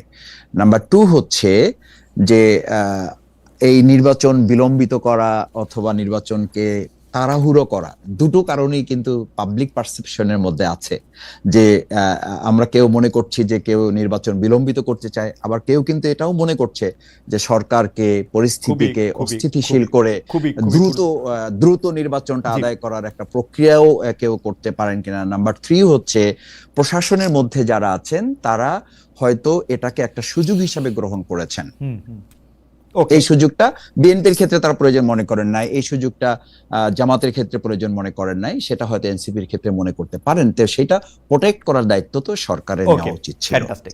আমরা অসীম ভাই আপনার কাছে আসি, তবে আপনার কাছে আসার আগে আমরা দর্শকদের একটা প্রশ্ন করেছিলাম, আপনাদের যদি একটু সময় থাকে অসীম ভাই, যেহেতু আমরা বিভিন্ন রকম কারিগরি ত্রুটির মধ্যে এবং ঝামেলার মধ্যে ছিলাম এবং মাসুদ ভাইয়ের কানেকশনটা পাইতেও আমাদের একটু দেরি হয়েছিল, আপনারা যদি অনুমতি দেন আমরা আজকে একটু সময় 10-15 মিনিট একটু বাড়িয়ে নিতে চাই, 1 ঘন্টা সময় থেকে আপনারা যদি অনুমতি দেন, কারণ কিছু কথা আপনাদের কাছ থেকে শোনা আমাদের দর্শকদের জন্য খুব জরুরি। অনেক দর্শক আমাদেরকে এই মুহূর্তে দেখছেন। আমরা আপনার কাছে জানতে চাইব একটি মন্তব্যের জায়গা থেকে, এটা আসলে মাসুদ ভাইয়ের কাছ থেকে একটু জানতে চাইবো, আপনি পূর্বাপর বিশ্লেষণ করে একটু আমাদেরকে বলবেন যে নিউ এজ পত্রিকার সম্পাদক জনাব নুরুল কবির বলেছেন, গোপালগঞ্জে এনসিপি নেতাদের উপর যখন ভয়াবহ আক্রমণ হলো পরে সব রাজনৈতিক দলকে তাদের পক্ষে বিবৃতি দিতে দেখেছি, কিন্তু ঘটনাস্থলে এনসিপিকে রক্ষা করার জন্য বা তাদের প্রতি সমর্থন হিসেবে অন্য কোনো সংগঠন এগিয়ে আসেনি।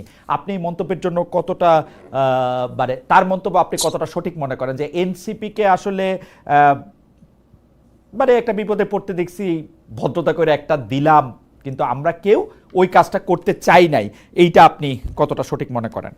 পাশে দাঁড়ায়নি, পাশে দাঁড়ানোর বিষয়টা আমি আপনাকে একটা কথা বলি। যখন আপনার যে ঘটনাগুলো ঘটেছে, ডিসম্যান্টেল যখন হয়ে গেছে, আক্রমণ যখন হয়েছে, স্টেজে আগুন দিয়েছে, তখন এনসিপি নেতৃবৃন্দরা আপনার পুলিশ সুপারের কার্যালয়ে অবস্থান নিয়েছে। তার মধ্য দিয়ে কিন্তু আপনার আওয়ামী লীগ বা আপনার নিষিদ্ধ ঘোষিত আওয়ামী লীগ অথবা গোপালগঞ্জের অধিবাসী যারা দাবি করেন, তাদের সঙ্গে সেনাবাহিনী এবং পুলিশ সংঘর্ষে লিপ্ত ছিল। সে সময় সেই সংঘর্ষের মাঝখানে কারো যাওয়াটা খুব একটা যুক্তিসঙ্গত বা যৌক্তিক ছিল কিনা সেটা আমি মনে করি না, বিবেচনার মধ্যে আনি না। আমি মনে করি যে আপনি নিজেকে স্বপ্রণোদিত ভাবে বিপদের মধ্যে ঠেলে দেবেন, কারণ ততক্ষণে তারা নিরাপদ আশ্রয়ে চলে গেছেন। দ্বিতীয় যেই কাজটা করেছে, বাংলাদেশ জাতীয়তাবাদী দলের পক্ষ থেকে কিন্তু মিছিল করা হয়েছে সমগ্র গোপালগঞ্জ শহর জুড়ে, তারা শহর প্রদক্ষিণ করেছেন, তারা শান্তির পক্ষে, এবং যারা আপনার এই বিশৃঙ্খলা তৈরি করেছেন তাদের বিরুদ্ধে। তাহলে বাংলাদেশ জাতীয়তাবাদী দল দায়িত্বশীলতার পরিচয়টা দিয়েছেন যখন প্রয়োজন হয়েছে। অপ্রয়োজনীয়ভাবে আমি কাউকে নিজেকে বিপদগ্রস্ত করার কোনো কারণ আমি মনে করি না। সেক্ষেত্রে বাংলাদেশ জাতীয়তাবাদী দল তার অবস্থান থেকে যথার্থ দায়িত্ব পালন করেছে। সেক্ষেত্রে তাকে যদি কেউ বলেন যে দায়িত্বহীনতার আপনার অপবাদ দেওয়া হয় কিংবা বোঝা চাপানো হয়, সেটা সঠিক না। ওকে অসীম ভাই, মাসুদ ভাই যে কথাটি বললেন যে আসলে জামাতে ইসলামী সে সময় একাধিক অনুষ্ঠান করেছেন, সেই অনুষ্ঠানগুলি তারা শান্তিপূর্ণভাবে করতে পেরেছেন, কেন্দ্রীয় নেতাদেরও অংশগ্রহণ ছিল, আপনিও বলেছেন বিএনপি বিভিন্ন রকম অনুষ্ঠান করেছে। আপনার কাছে কি মনে হয় যে এনসিপিকে আক্রমণ এবং জামাতে ইসলামী এবং বিএনপিকে আক্রমণ না করা, সেইটা কি আসলে বা সেরকম পরিস্থিতি না পড়া, সেটা কি আসলে বিএনপি বা জামাতে ইসলামকে সমীহ করা, নাকি আওয়ামী লীগ এখনো মনে করে এনসিপি তাদেরকে আসলে উৎখাত করেছে, বিএনপি বা জামায়াত নয়? আপনার এই শেষ কথাটাই হচ্ছে আমি আপনার সঙ্গে একমত। বাংলাদেশ জাতীয়তাবাদী দল, বাংলাদেশ জামাত ইসলাম, এগুলো আপনার রেজিমেন্টেড ফোর্স এই মুহূর্তে বাংলাদেশে, এটা আপনি মানেন বা না মানেন। আওয়ামী লীগ ফেসিস হিসেবে 15 বছর শাসন করেছে, কিন্তু এই দলগুলোকে দমাতে পারেনি। জামাত ইসলামের রেজিস্ট্রেশন তারা বাতিল করেছে, কিন্তু জামাত ইসলামকে নিষিদ্ধ ঘোষণা করেনি। ওই সাহসটুকু বাংলাদেশ আওয়ামী লীগের ছিল না। বাংলাদেশ জাতীয়তাবাদী দলকে আপনার খালে বিলে নালায় দৌড়িয়েছে, দাবড়িয়েছে, কিন্তু বাংলাদেশ জাতীয়তাবাদী দলের নেতা কর্মীদেরকে দাবিয়ে রাখতে পারেনি আওয়ামী লীগ। তার মানে তাদের শেকড় কত গভীরে প্রথিত, এটা বাংলাদেশ আওয়ামী লীগ খুব ভালো করে জানে। এখন কথাটা হচ্ছে এনসিপির উপরে তাদের যে রোষটা যেটা, তাদের আক্রোশ যেটা, সেটা সঙ্গত কারণেই বেশি হবে। যদিও বলতেন আওয়ামী লীগ নেত্রী যে ছাত্ররা কিছু করছে না, ওই জামাত শিবির করছে। 18 সালেও আমরা দেখেছি জামাত শিবির করছে, 24 সালেও দেখেছি জামাত শিবিরই করছে। কিন্তু মূল বিষয়টা যে দেশটায়ের যে কাঠিটা জ্বালানোর দরকার ছিল খড়ের গাদায়, সেটা এনসিপি, বা তখন তো আর এনসিপি ছিল না, বৈষম্য বিরোধী ছাত্র আন্দোলনের পুরোধা যারা ছিলেন তারা সেটা করেছেন। তাদের সঙ্গে একাত্মতা ঘোষণা করেছে বড় বড় রাজনৈতিক দল, যার অংশীদার বিএনপি, জামাত, সবাই। সো তাদের অন্তরের মধ্যে দাগটা, ক্ষতটা ওই একটা জায়গাতেই, যার কারণে তাদের উপরে তাদের সবচেয়ে বেশি আক্রোশ, বিষোদ্গার, সমস্ত কিছু। দ্বিতীয়ত আমি যে কথাটা বলেছিলাম যে তারা অপেক্ষাকৃত একটা দুর্বল অবস্থানে আছে, এবং এই দুর্বলতাটা তারা নিজেদের সৃষ্ট। কিন্তু আমার যে আশা ছিল যে তারা মনে করেন যে নতুন ধারার একটা রাজনীতি, একটা নতুন রাজনৈতিক সংস্কৃতির জন্ম দেবেন, এগিয়ে যাবেন, কিন্তু রাজনৈতিকভাবে ক্ষমতার অংশীদার হয়ে, এবং পরবর্তীতে বিভিন্ন কর্মকাণ্ড, আমি খারাপ ভাবে বলছি না, এটা হয়তোবা তারা অসাবধানতা বশতা অথবা না বুঝে করেছেন, যে বিভিন্ন ধরনের কর্মকাণ্ডে দেখা গেছে এনসিপি থেকে অনেকে পদত্যাগ করছেন। এনসিপির উপরে সাধারণ ছাত্র ছাত্রীদের আশা ভরসা নেই। আপনার তো ভালো লাগা উচিত, কারণ এনসিপি তো বিএনপিকেই ফলো করতেছে, তাই না? বিএনপির মতো একটা দল হইতেছে, নতুন দল হইতেছে না, নতুন বন্দোবস্তের দল হচ্ছে। দেখুন, আমি আপনাকে একটা কথা বলি, আমি প্রতিযোগিতা যখন করি, দৌড়াই যখন, তখন আমি সামনের দিকে তাকাই। আমি পেছনে আমার কে আছে আমি তাকে দেখি না, কিংবা যে আমার সামনে আছে তাকে আমি ল্যাং মারি। আচ্ছা অসীম ভাই, আমি আমার পেস নিয়ে এগিয়ে যাওয়ার চেষ্টা করব। আপনার বক্তব্য পরিষ্কার। আমি মাসুদ ভাইকে একটা মন্তব্য পড়ে শোনাই, কিন্তু আপনার কাছে আরেকটা প্রশ্ন রয়েছে। এই মন্তব্যটার প্রেক্ষিতে মাসুদ ভাই একটু আপনি যদি আমাদের জবাব দেন তাহলে আমাদের একটু ভালো হবে, কিন্তু আমরা অসীম ভাইকে আরেকটা প্রশ্ন করে আসবো আপনার প্রসঙ্গের প্রশ্নটাই। যে মাসুদ ভাই, জুনাইদ আলী নামে একজন দর্শক আপনার কাছে প্রশ্ন করেছেন, স্পেসিফিক আপনার কাছে প্রশ্ন করেছেন বলে আমি এটা আপনাকে বলছি, যে চকবাজারে হত্যা নিয়ে আপনি প্রতিবাদ করলেন, দাঁড়িপাল্লার পক্ষে ভোট চাইলেন, কিন্তু কক্সবাজারের হত্যায় চাইলেন না কেন, বা রাজনীতি করলেন না কেন? আমি আসছি আপনার কাছে মাসুদ ভাই, আমি শুধু এটি বলে রাখলাম। অসীম ভাই, মাসুদ ভাই একটি কথা বলতে চাইলেন, বা বললেন আসলে সরাসরি, যে এই পুরো প্রক্রিয়াটি নির্বাচনকে বিলম্বিত করতে, প্রলম্বিত করতে বা এগিয়ে আনতেও এটা ব্যবহার করা হইতে পারে, কেউ কেউ এটা চাইতে পারে। আপনিও কি সেটা মনে করেন কিনা, যে নির্বাচনকে প্রভাবান্বিত করার কোনো চেষ্টা গোপালগঞ্জের ঘটনার অন্তর্নিহিত কারণ হিসেবে থাকতে পারে? এটা নিয়ে যদি আপনি একটু মন্তব্য করতেন। আমি টোটাল ডিস্টেবিলাইজ যত বেশি হবে তত বেশি নির্বাচন প্রলম্বিত হবে, বিলম্বিত হবে। তার কারণ হচ্ছে বাংলাদেশ জামায়াতে ইসলামের আমির শ্রদ্ধেয় ডক্টর শফিকুর রহমান সাহেব, তিনি বলেছেন যে এই ধরনের অবস্থায় কিভাবে নির্বাচন সম্ভব। ঠিক একই সুরে এনসিপির নেতৃবৃন্দরা গতকালকে বলেছেন যে নিরাপত্তা দিতে পারেন না, তাহলে মনে করেন যে নির্বাচন যখন হবেন তখন দেশের জনগণের নিরাপত্তা কিভাবে দিবেন। তার মানেটা হচ্ছে যে পরিবেশটা স্থিতিশীল না একটা নির্বাচন অনুষ্ঠানের জন্য। তার মানেটা হচ্ছে যে নির্বাচনটাকে বিলম্বিত করার জন্য, নির্বাচনটাকে এগিয়ে আনার জন্য যেটা বিষয়, সেটা হচ্ছে যে মাননীয় প্রধান উপদেষ্টা, যিনি সর্বজন শ্রদ্ধেয়, তিনি এখন আমার মনে হয় রিয়েলাইজ করছেন যে যত তাড়াতাড়ি সম্ভব নির্বাচনটা দিয়ে আমি বিদায় হয়ে যাই। আমার যে রেপুটেশন আছে, আমার যে স্ট্যান্ডিং আছে, যে শ্রদ্ধাবোধ আছে, সেটা নিয়ে যদি আমি বিদায় হতে পারি তাহলেই বোধহয় ওনার জন্য ভালো। এই বোধোদয়টা ওনার হয়েছে। সো ফর এন্ড এগেইনস্ট দুদিকে, আমরা তো লয়ার, তো আপনারা সাংবাদিক, আপনারাও কিন্তু মুদ্রার এপিট ওপিট দেখেন। আমরাও, আমি একজন আইনজীবী হিসেবে তাই মনে করি যে এগিয়ে আনারও বিষয় থাকতে পারে, পিছিয়ে দেবারও বিষয় থাকতে পারে, কিন্তু এই এগিয়ে আনার প্রশ্নে এনসিপি কি আপনার কোনো কর্মকাণ্ড করবে বা অন্যরা তা করবে? এমনকি দেখেন পতিত যে আওয়ামী লীগ, তারাও কি চাইবেন যে তাদেরকে বাদ দিয়ে এদেশে নির্বাচন হয়ে যাবে? তারা তো একসময় এদেশে স্টেক হোল্ডার ছিলেন। সুতরাং আওয়ামী লীগ চায় সবকিছু একই সূত্রে গাথা। রাইট, আওয়ামী লীগ চায় ইলেকশনটা পরে হোক। আওয়ামী লীগ ইলেকশন যদি এখন হয় তাহলে তো দে আর লেফট উইথ নাথিং। রাইট। আর জামাত ইসলামী চায় ইলেকশন এপ্রিল মাসের মধ্যে হোক। জামাত ইসলাম এপ্রিল মাসে হোক কিংবা আরো পরে হোক সেটা আমি ঠিক বুঝি না, কিন্তু কথাটা হচ্ছে বিএনপি চায় ইলেকশন ফেব্রুয়ারিতে হোক।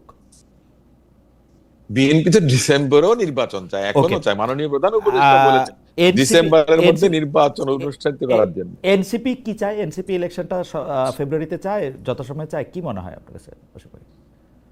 না, ওনারা নির্বাচনটা চান কি চান না আমি তো ঠিক সেটা বুঝতে পারছি না, কারণ এনসিপির চাওয়াটা তারা বোঝাইতেছে না। বলছেন যে সংস্কার না হলে হবে না, পিআর পদ্ধতি যদি চালু না হয় তাহলে হবে না নির্বাচন, সংস্কার শেষ না হলে নির্বাচন হবে না। তারা Okay. এক এক সময় এক একটা কথা বলেন, কিন্তু তাদের বোঝা উচিত তো- যে দেশটাকে এগিয়ে নেওয়ার জন্য আমি আমার দল থেকেও বলেছি যে যদি আমার দলের সঙ্গে তাদের নেগোসিয়েশন হয়, আমার দল যদি কোথাও আমাকে সংসদ সদস্য হিসেবে মনোনীত করতে চান, আমি বলবো যে ওই দলটা তাদেরকে দিয়ে দেন। ওকে। আমি আমি এটা আরো বলেছি, আগেও বলেছি। না অসীম ভাই, আপনাকে ধন্যবাদ। আমি একটু মাসুদ ভাইকে জানতে চাই যে মাসুদ ভাই, আপনাদের কাছে একজন দর্শক স্পেসিফিকলি আপনার কাছে প্রশ্ন করতেছিলেন যে আপনি আসলে চকবাজার বা মিটফোর্ডের ঘটনা নিয়ে কথা বললেও আসলে কক্সবাজারের ঘটনাটা নিয়ে কেন কথা বলেন, আপনি যদি আমাদের একটু বলেন। আমাদের অনেকগুলি বিষয় আছে, আপনি যদি একটু খুব সংক্ষেপে বলেন। আরেকটি প্রসঙ্গ হচ্ছে যে আমাদের একজন দর্শক আমার কাছে প্রশ্ন করেছেন, দর্শকটাকে আবার হারিয়ে ফেললাম, যে গোপালগঞ্জে যেতে কি এনসিপির খালেদ মহিউদ্দিনের কাছে অনুমতি নিতে হবে? না ভাই, নিতে হবে না, আপনারা যান গোপালগঞ্জে। জি মাসুদ ভাই, আপনি বলেন। জি, খালেদ ভাই, আমি আপনাকে একটু বলি যে আপনার মাধ্যমে আমার এই সম্মানিত দর্শককে ধন্যবাদ যে তিনি প্রশ্ন করেছেন এবং আমাকে মেনশন করেছেন, এজন্য আমি গর্বিত। দ্বিতীয় হচ্ছে যে প্রত্যেকটা হত্যাকাণ্ডই হত্যাকাণ্ড, কিন্তু এটা তো ঠিক যে 2024-এর জুলাই আগস্টে অনেক ভাই বোন শহীদ হয়েছেন। আমরা কি সবাই নাম জানি? আমরা কি সবগুলো ঘটনা মুখস্থ আছে? 18 জুলাই আমাদের প্রিয় শহীদ আবু সাঈদের কথাটা কিন্তু আমাদেরকে হৃদয়ে দাগ কেটেছে। কেন কেটেছে? কেটেছে এই জন্য যেটা নির্মম, এটা অত্যন্ত ভয়ানক ছিল, বিভৎস ছিল। 16 জুলাই তো সরি 16 জুলাই, দুঃখিত, 16 জুলাই। কেন এটা আমাদেরকে দাগ কেটেছে? দাগ কেটেছে, এটা বিভৎস ছিল, এটা নারকীয় ছিল, এটা অমানবিক ছিল, এটা হায়ানার একটা সিনারিও ছিল। ঠিক আপনি দেখেন যে মিটফোর্ডের ঘটনাটা তো দেশ না, আমাদের পুরো বিশ্বকে কাঁপিয়ে তুলেছে। কেন? তিনটা জিনিস আছে। একটা হচ্ছে একটা মানে লাশের উপরে নৃত্য করার দৃষ্টান্ত আমাদের 2006, সেখানে 28 অক্টোবর ছিল। এখানে যেটা হয়েছে শুধু নৃত্য না, একটা পাথর দিয়ে মৃত ব্যক্তির তার চেহারাটাকে বিকৃত করে দেওয়া হচ্ছে। জানা গেছে যে সে মারা গেছে, তারাই নিশ্চিত হয়েছে। এরকম একটা বিষয় নিয়ে তো শুধু আমরা না, সবাই কথা বলেছে, গোটা বিশ্ব কথা বলেছে। সুতরাং এটা নিয়ে কথা বলা আর কক্সবাজারে জমির বিরোধ নিয়ে ঘটনাকে কেন্দ্র করে একটা ব্যক্তি মারা যাওয়াটা নিশ্চয়ই নিন্দনীয় এবং এটা অপরাধযোগ্য। সেইটার ঘটনাটা মিটফোর্ডের সাথে তুলনা করাটা বোধহয় আমাদের কারোর জন্য যথার্থ হবে না। সেই জন্য বলছি যে মিটফোর্ডের ঘটনাটা আমাদেরকে বিবেকবান প্রত্যেক নাগরিককে, কেউ এটা আমি বলেছি আমার এক বক্তব্যে যে 5 সেকেন্ডের বা 10 সেকেন্ডের ভিডিওটা পুরোটা কেউ শেষ করে দেখতে পেরেছে বলে আমার মনে হয় না, বা যে দেখতে পেরেছে সে 1-2 রাত ঘুমাতে পেরেছে কিনা আমি নিশ্চিত নই। সুতরাং এটা নিয়ে জামাত ইসলামী না, গোটা দেশবাসী কথা বলা প্রয়োজন মনে করেছে। তার অংশ হিসাবে জামাত ইসলামীর আমি একজন কর্মী হিসাবে আমিও জনগণের হয়ে কথা বলার চেষ্টা করেছি। দ্বিতীয় হচ্ছে যে এরকম ঘটনাকে কেন্দ্র করে কথা বলাটাই তো আমাদের দায়িত্ব, যাতে এই নৃশংস হত্যাকাণ্ড আর ভবিষ্যতে কেউ ঘটাতে না পারে।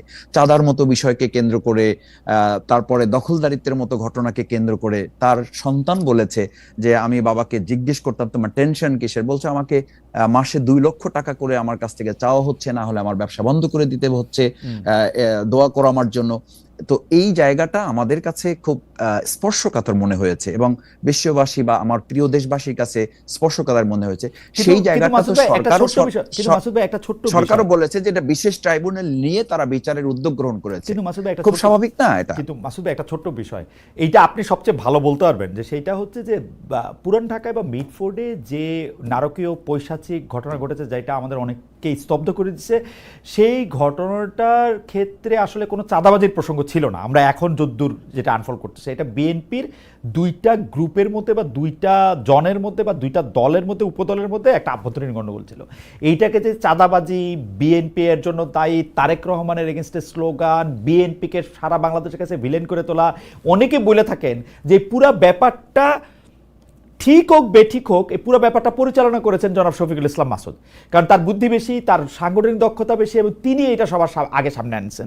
আপনি কি মনে করেন যে এটা ঠিক হয়েছে আসলে এই কাজটা এরকম করা, যে বিএনপি আপনাদের প্রতিপক্ষ সেটা ঠিক আছে, কিন্তু বিএনপিকে যে এরকম ভিলিফাই করা, এইটা ঠিক হয়েছে কিনা, মানে এটা ওয়াজ ইট? আচ্ছা দেখেন যে মিটফোর্ডের এই ঘটনাটা তো আমরা সবাই বুঝি যে এটা একটা স্পর্শকতা, আপনি নিজেও বলেছেন যে এটা একটা বিভৎস ঘটনা। যদি আমি আমার আপনার যুক্তির খাতিরেই যদি বলি যে এটা একটা দ্বন্দ্ব এবং দুই গ্রুপের, এবং সেটা বিএনপিরই দুই গ্রুপের হয়ে থাকে, সেটাও কি আমাদের কাছে গ্রহণযোগ্য কোনো ব্যাপার হবে? সেই জায়গাটা আমি বলছি যে তার সন্তান এখনো ভিডিও ক্লিপে পাওয়া যাচ্ছে, আমরা সেটা তো এখনো ভেরিফাই করতে পারি নাই, কিন্তু তার সন্তান, তার না, কিন্তু মাসুদ তার ভাই, মেয়েও বলেছে, কিন্তু মাসুদ ভাই, তার স্ত্রীও বলেছে, এইটাকে তার আসলে স্ত্রীও বলেছে এইটাকে যে, আসলে দেখানো হয়েছে যে বিএনপি একটা চাঁদাবাজ দল, একটা চাঁদাবাজের একটা গ্রুপ গিয়ে একজনের কাছে চাঁদা চায়, চাঁদা যদি না পায় তারপরে এটাকে পাথর ছুঁড়ে ছুঁড়ে মারা হয়েছে। এবং আমাদের এনসিপি, জি জি ভাই বলেন। খালিদ, একটা কথা একটু বলি আপনাকে। জি। আমার শুধুমাত্র ওই দিন বা 12ই জুলাই, এটা সম্ভবত 9 তারিখে ঘটনা ঘটেছে, এটা 12ই জুলাই মিডিয়াতে এসেছে, এবং ওই দিন আমার দুটো প্রোগ্রাম ছিল। একটা প্রোগ্রাম ছিল ডেমরাতে, সেখানে আমি এটা বলেছি যে আমি ওখানে পরিষ্কার বলেছি যে আমি কোনো দলের বিরুদ্ধে বা কোনো ব্যক্তির বিরুদ্ধে কথা বলার জন্য এটা বলছি না। আমার ভিডিওটা এখনো পাবেন।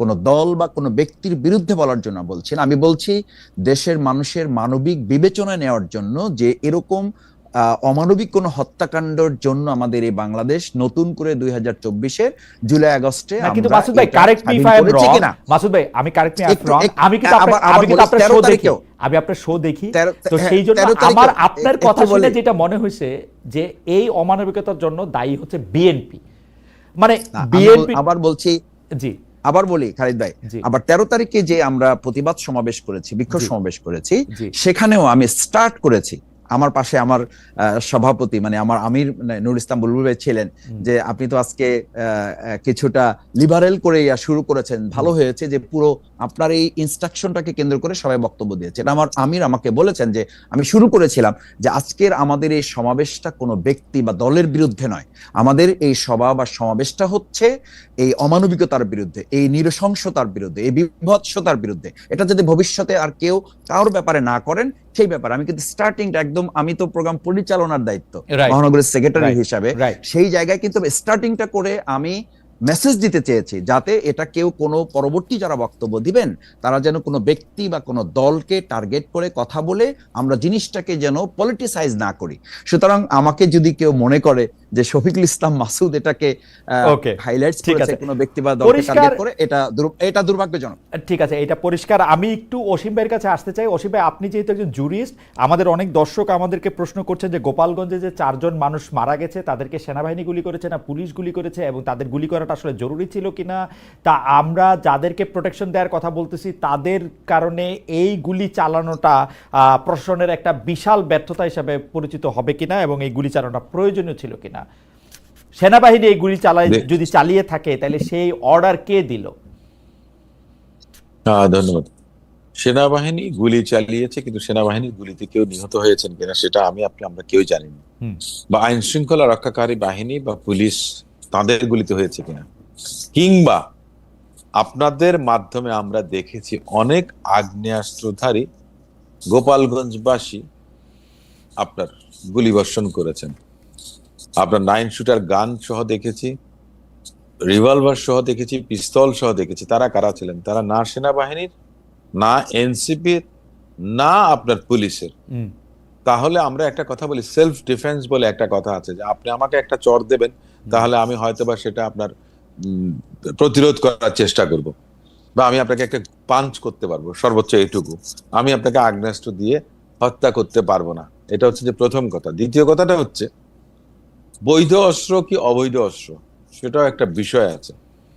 অস্ত্রটা 2009 সালের পর যদি আপনার ইস্যু হয়ে থাকে তাহলে সে সমস্ত অস্ত্র স্বরাষ্ট্র মন্ত্রণালয় প্রজ্ঞাপন জারি করেছিল জমা দেওয়ার জন্য।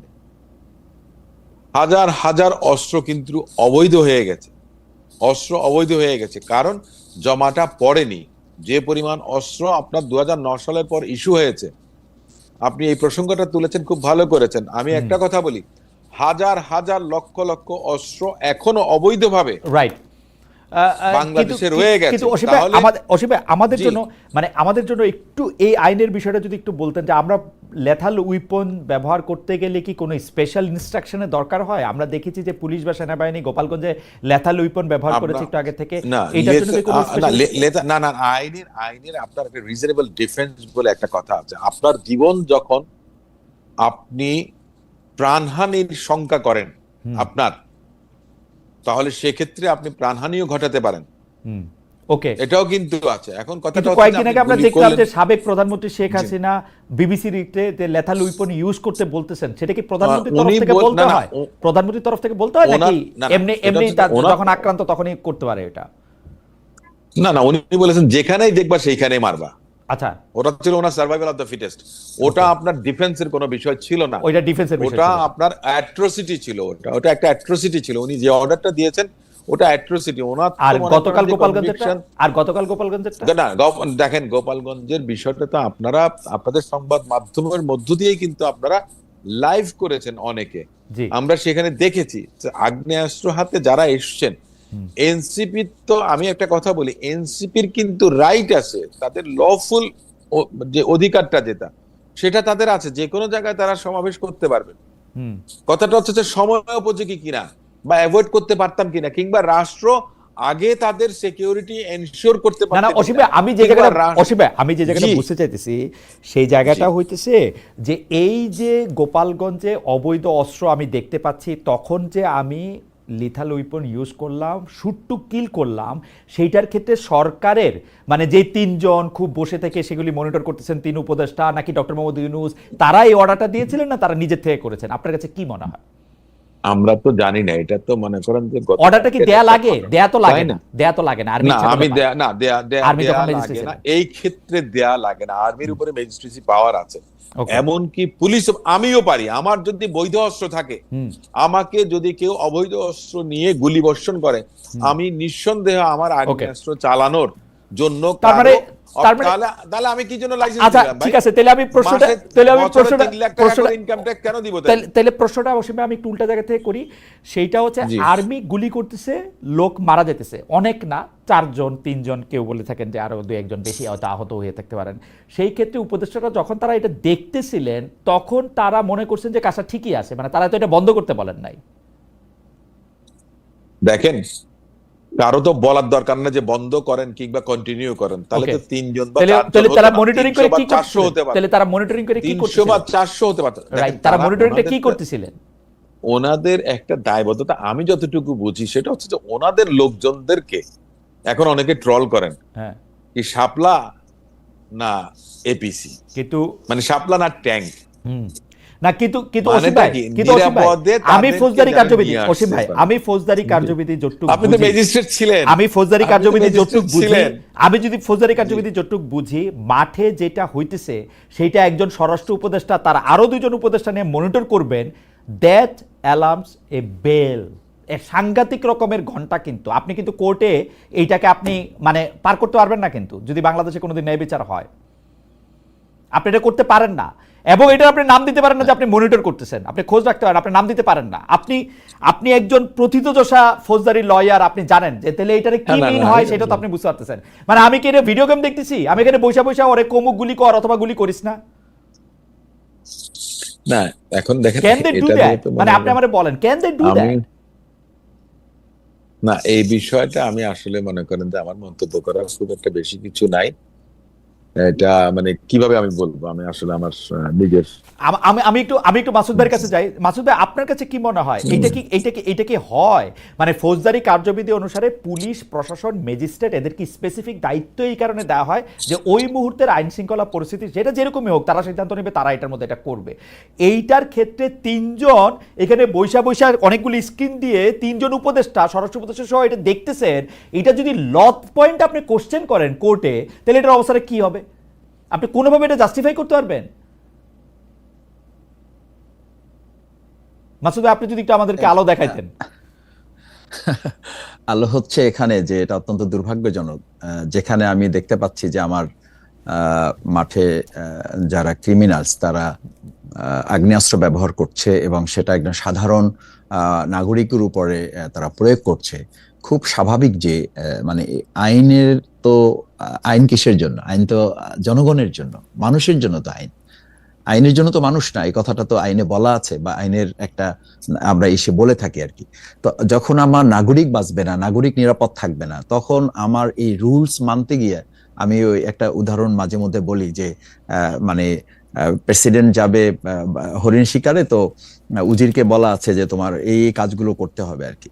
তো তার মধ্যে যে সে ঘোড়ার পিঠে উঠলে রেকাবে পা ঢুকে গেলে ওটা পাটা বের করে দিতে হবে, এটা তার লিস্টে ছিল না।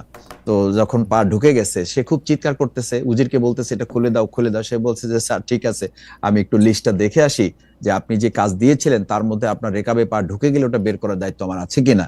তো আপনি বলেন এই উজিরের কোনো দরকার আছে এই প্রেসিডেন্টের বা এই রাজার? দরকার নাই।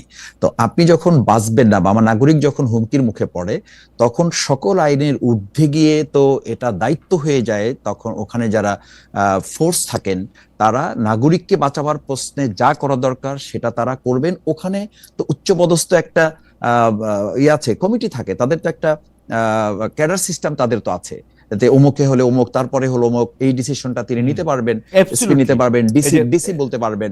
এটার জন্য তো ঢাকা পর্যন্ত এটা জরুরি না। তারা দেয়ালে মানে দেয়ালে তারা মনিটর করতেছেন, মানে একটা জায়গায় তো এবং সেখানে কে আছেন? আসিফ নজরুল।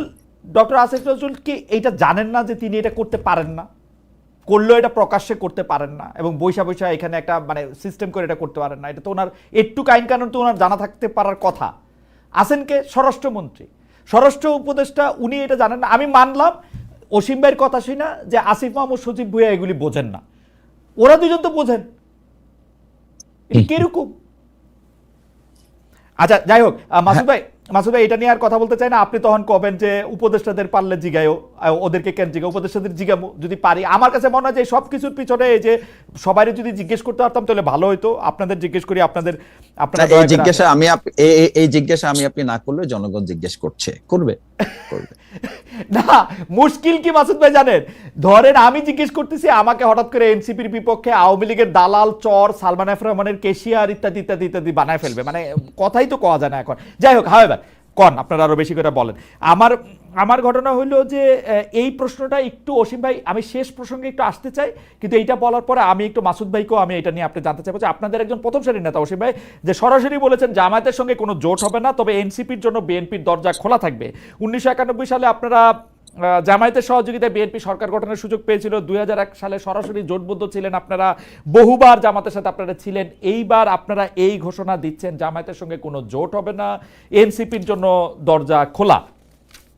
আপনারা কি রাজনৈতিকভাবে জামায়াত থেকে এনসিপির সঙ্গে কাছাকাছি বেশি, নাকি এনসিপিকে আপনার কথায় বা আপনাদের দলের নেতাদের কথা, আপনার উপর আমি চাপাতে চাই না যে এনসিপি যেহেতু একটু একটু একটু একটু একটু বয়স কম, তাদেরকে বেশি কন্ট্রোল করা যাবে এবং জামায়াতকে কন্ট্রোল করা যায় না, সেজন্য জামায়াতের জন্য দরজা বন্ধ রাখছেন, ওদের জন্য দরজা খোলা রাখছেন। ব্যাপারটা কি এরকম কিনা অসীম ভাই? না, রাজনীতিতে কেউ কাউকে কন্ট্রোল করুক এটা আমি কখনো চাই না, কিংবা বাংলাদেশ জাতীয়তাবাদী দল মনে করেন। 1991 সালে বাংলাদেশ জাতীয়তাবাদী দলের সঙ্গে জামাতের আপনার জোট গঠন না হলেও দৃশ্যমান একটা অ্যালায়েন্স ছিল। আবার 1996 সালে বাংলাদেশ জামাত ইসলাম আওয়ামী লীগের সঙ্গে আন্দোলন করেছে বিএনপির বিরুদ্ধে তত্ত্বাবধায়ক সরকারের ইস্যুতে। আবার 2001 সালে জোট হয়েছে, 4 দলীয় জোট হয়েছে, আন্দোলন একসঙ্গে হয়েছে, যুগপৎ আন্দোলন হয়েছে, জোটের আন্দোলন হয়েছে। একটা পর্যায়ে এসে মনে করেন যে একটা দূরত্ব তৈরি হয়েছে, কিন্তু আন্দোলনটা একই ইস্যুতে হয়েছে, প্ল্যাটফর্ম হয়তো বা ভিন্ন ছিল। রাজনীতিতে শেষ কোনো কথা নেই, শেষ বলে কোনো কথা নেই। এনসিপির সঙ্গে যে কথাটা বলা হয়েছে, তারা যে অপেক্ষাকৃত তরুণ, সে কারণে হয়তোবা তাদের ওই যে বললাম যে তারা ঝরে পড়ুক, এটা তো আমি চাই না। তাদেরকে আমার ধরে রাখতে হবে, তাদেরকে বাঁচিয়ে রাখতে হবে। তাদের মধ্যে অনেক সম্ভাবনার আপনার আছে, আমি বলবো যে সম্ভাবনার দ্বার তাদের মধ্য দিয়ে উন্মোচন হতে পারে। জামাতের মধ্যে সে কারণে হয়তো না, আমি আপনাকে দেখেন, আমি একটা কথা বলি, ক্ষমতায় তো মানে জনগণ চাইলে তো জামাতকেও ক্ষমতায় আনতে পারে, বিএনপিকেও আনতে পারে। কথার কথা বলছি, সম্ভাবনা প্রত্যেকটা জায়গায় আছে। সরকারি দল বলেন, বিরোধী দল বলেন, যেই হোক না কেন, সম্ভাবনাটা প্রত্যেকটা জায়গায়, কারণ সরকার এবং বিরোধী দল বাদে তো আর সংসদ হবে না। তো সম্ভাবনার তো চূড়ান্ত জায়গাটাই হচ্ছে মনে করেন যে একটা নির্বাচনের মধ্যে দিয়ে একটা সংসদ, যেখানে মনে করেন যে বিরোধী দল থাকবে, কিন্তু কেউ বিরোধী দলে চলে গেলে তার সম্ভাবনা শেষ। এটা তো আমি মনে করি না। এটাকে নিয়েই তো আমাদের একটাই, আমি একটা ইস্যু শুধু টানবো। আপনি জনাব শফিকুল ইসলাম মাসুদ সাহেবকে জিজ্ঞেস করেছিলেন যে আপনি একটা প্রতিবাদ জানিয়েছেন, সোচ্চার ছিলেন, আবার কক্সবাজারের ঘটনায় কেন ছিলেন না? আমি শুধু এই জায়গাতে একটু বলি যে ওই পরিবারের পক্ষ থেকে বলা হয়েছে যে 3জন মানুষ দায়ী, তাদের নাম তাদের পরিবার থেকে বলা হয়েছিল, যে তার মামাকে ডেকে নিয়ে গেছিলেন তাকে আসামি করা হয়নি, এবং যে দুজনের সঙ্গে ব্যবসায়িক দ্বন্দ্ব তারা কিন্তু এই ঘটনাগুলি ঘটাননি, অন্যরা ঘটিয়েছেন, অথচ তাদেরকে পুলিশ আসামি করেনি কিংবা তাদেরকে গ্রেফতার করা হয়নি। বাংলাদেশ জাতীয়তাবাদী যুব দলের 2জন নেতাকে প্রথমে গ্রেফতার করেছেন, যাদের সঙ্গে এই অপরাধের কোনো সংশ্লিষ্টতা নেই, যেটা ভিডিও ফুটেজে এসছে। সো আমরা ইনস্ট্যান্টলি আমাদের একটা প্রবলেমটা হয় কি, আমরা রিয়াকশনটা দেখিয়ে ফেলি কিংবা কাউকে এক্সপোজ করি, এবং সেই এক্সপোজ করতে গিয়ে আমি বিগত 15 বছরে শহীদ রাষ্ট্রপতি জিয়াউর রহমান কিংবা তারেক রহমানকে নিয়ে রাজনৈতিক চরিত্র হনন, ক্যারেক্টার অ্যাসাসিনেশন হয়েছিল পলিটিক্যালি, না, কিন্তু অসীম ভাই, আপনি একদম মানে আপনি বিএনপির বড় নেতা, আপনি খালি বিএনপির মতোই কথা কইতেছেন। আপনি যে বলতেছেন যে এইটা চরিত্র হরণ, গালাগালি, জামায়াতে ইসলামীকে নিয়ে বিএনপি এতদিনের একসঙ্গের জোট সঙ্গী তাদেরকে কি না কি বলছে। ধরেন একজন মুসলমান হিসাবে সবচেয়ে বড় গালি হচ্ছে মুনাফেক। তো প্রথম গালিটা তো রিজভী বেনাকে জানি মুনাফেক দিয়ে শুরু করছে না? দেখেন, প্রত্যেকটা টার্মের কিন্তু একটা ভেরাসিটি থাকে, মানে মুনাফেক মানে মুনাফেক না আসলে। না, আমি ওই কথাটাই বলছি। দেখেন, এই কথাটাই আমি বলছি যে কাউয়া কাউয়া কাউয়ার পরে যে ওয়ার্ডটা এসছে স্ল্যাং হিসেবে এসছে, খুব বাজে। কার বিরুদ্ধে এসছে?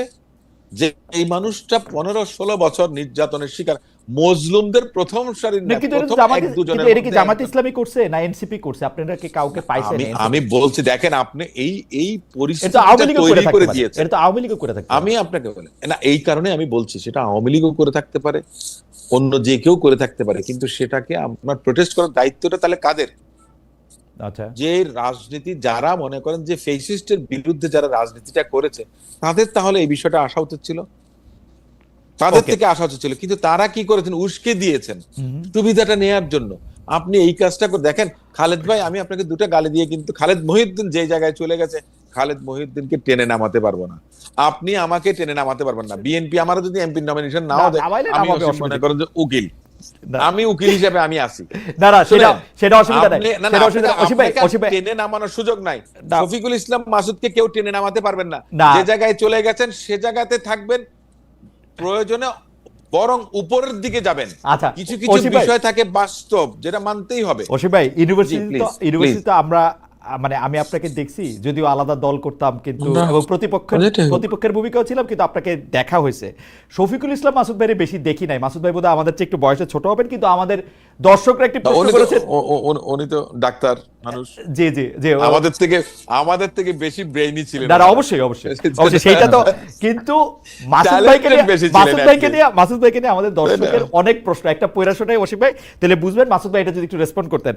আমাদের একজন দর্শক রানা আহমেদ, উনি ছাড়াও আরো বেশ কয়েকজন প্রায় একই ধরনের মেসেজ পাঠিয়েছেন। আমি একটা পড়ে শোনাই। রানা আহমেদ, তিনি বলছেন, ডক্টর শফিকুল ইসলাম মাসুদ বলেছিলেন রাজশাহী বিশ্ববিদ্যালয়ের শেরেবাংলা হলে আমাদের যে অস্ত্র আছে তাই দিয়ে পুরো প্রশাসনকে 1 সপ্তাহ চ্যালেঞ্জ করতে পারবো। এটার ব্যাখ্যা দিতে বলেন, অস্ত্র দিয়ে কি করে? শফিকুল মাসুদ ভাই, আপনি এটা বলছিলেন নাকি? আসলে এত অস্ত্র আছে আপনার? আমাদের ওই যে একটা খারাপ শব্দ আর কি, সিনেমায় বলা হয় না, কাটপিস ব্যবহার করা হয়। এটা হচ্ছে একটা কাটপিস ভিডিও। এটা অনেক আগে, আমি এটা 2006-এ নরসিংদীতে একটা বক্তব্য রেখেছিলাম। নরসিংদীর বক্তব্যটা, পুরো বক্তব্যটা মানে আমার জীবনে বলা যায় যে প্রথম যে বক্তব্যটা ভাইরাল হয়, ভাইরাল মানে যেটা বেশি শুনে লোকেরা, সেটা হচ্ছে আমার নরসিংদীর 2006-এর এই বক্তব্যটা। আমি তখন শিবিরের কেন্দ্রীয় সভাপতি ছিলাম। ওখানে একটা কৃতি ছাত্র সংবর্ধনা, কৃতি শিক্ষার্থী সংবর্ধনা, আমি সেখানে বলেছিলাম যে ছাত্রমৈত্রী অংশটুকু কেটে দিয়েছে। অর্থাৎ ছাত্রমৈত্রী বলেছিল যে আমাদের শুধু শেরেবাংলা হলে যে অস্ত্র আছে এটা দিয়ে পুরো রাজশাহী মহানগরীকে আমরা কন্ট্রোল করতে পারবো। এই মৈত্রীটুকু কেটে দিয়ে বাকিটুকু কাটপিস হিসাবে লাগিয়ে দিয়েছে। তো রাইট, তো এইটা আমি যিনি পোস্ট করেছেন আমি তাকে বলবো যে আমার নরসিংদীর সেই ফুল ভিডিওটা সার্চ দিলে এটা পাবেন এবং সেখানে শুনে নেবেন। এটা বেসিক্যালি আমি তখন বলেছিলাম যে ছাত্র মোর্চা আমাদের বিরুদ্ধে মাইকিং করে ডিক্লার করেছিল যে আমরা শুধু শিবির জামাত না, টোটাল প্রশাসনকে আমরা চ্যালেঞ্জ করার মতো ক্যাপাসিটি রাখি এবং এত তারিখ এতটার সময় ছাত্র শিবিরকে নির্মূল করার জন্য আমরা আসতেছি, যদি পারি তারা যেন আমাদেরকে ফেস করে। মাসুদ ভাই, দিস ইজ মেসেজ। মাসুদ ভাই, আপনার জন্য শেষ প্রসঙ্গ, সেইটা আমি একটু অসীম ভাইকেও একটু জানতে চাইবো। সেটা হচ্ছে ঢাকায় আন্তর্জাতিক জাতিসংঘের মানবাধিকার কার্যকলাপের মানে কার্যালয়ের বিষয়টি অনেকখানি এগিয়ে গেছে, কিন্তু এর প্রতিবাদ করছে ইসলামী আন্দোলন ও হেফাজত ইসলামী, আমরা যেটা দেখতে পাচ্ছি আর কি প্রতিবাদটা। আপনাদের সঙ্গে কিন্তু আসলে পাশ্চাত্য দুনিয়ার বা জাতিসংঘের যারা মানবাধিকার কর্মী আছে তাদের ভালো উঠাবসা আছে। তারা বাংলাদেশে এলেই, এই 15 বছর আপনারা কোনো রাষ্ট্র ক্ষমতায় ছিলেন না, বরং কিন্তু তারা আপনাদের সাথে নিয়মিত যোগাযোগ রেখেছেন। যখন যুক্তরাষ্ট্রের কূটনীতিকদের সঙ্গে আপনারা বসেন, তখন আপনারা কিন্তু গাজা সংকটের কথা, ইসরায়েলের বিভিন্ন নিপীড়নের কথা আপনারা তুলে ধরেন সবসময়, আমি এটা খেয়াল করি। তো তো তো আমাদের প্রশ্ন হচ্ছে যে আপনাদের আমির গতকাল দলীয় প্রতিনিধি নিয়ে চীন সফর করে দেশে ফিরেছেন, সেখানে উইঘুর মুসলিমদের নিয়ে আপনারা কোনো কথা বলেছেন কিনা, এটা এক। আর দুই হচ্ছে এই যে জাতিসংঘের যে মানবাধিকার কার্যালয় করার বিষয়টা নিয়ে আপনারা যে প্রতিবাদ করছেন, সেটা কেন করছেন আসলে? আর যদি আপনি এক লাইন বলতে চান সেটাতে আপনি বলতে পারেন, বিএনপি যে আপনাদেরকে আর জোটে সঙ্গী রাখতে চায় না, এতে আপনারা খুব দুঃখী কিনা, কষ্ট পেয়েছেন কিনা?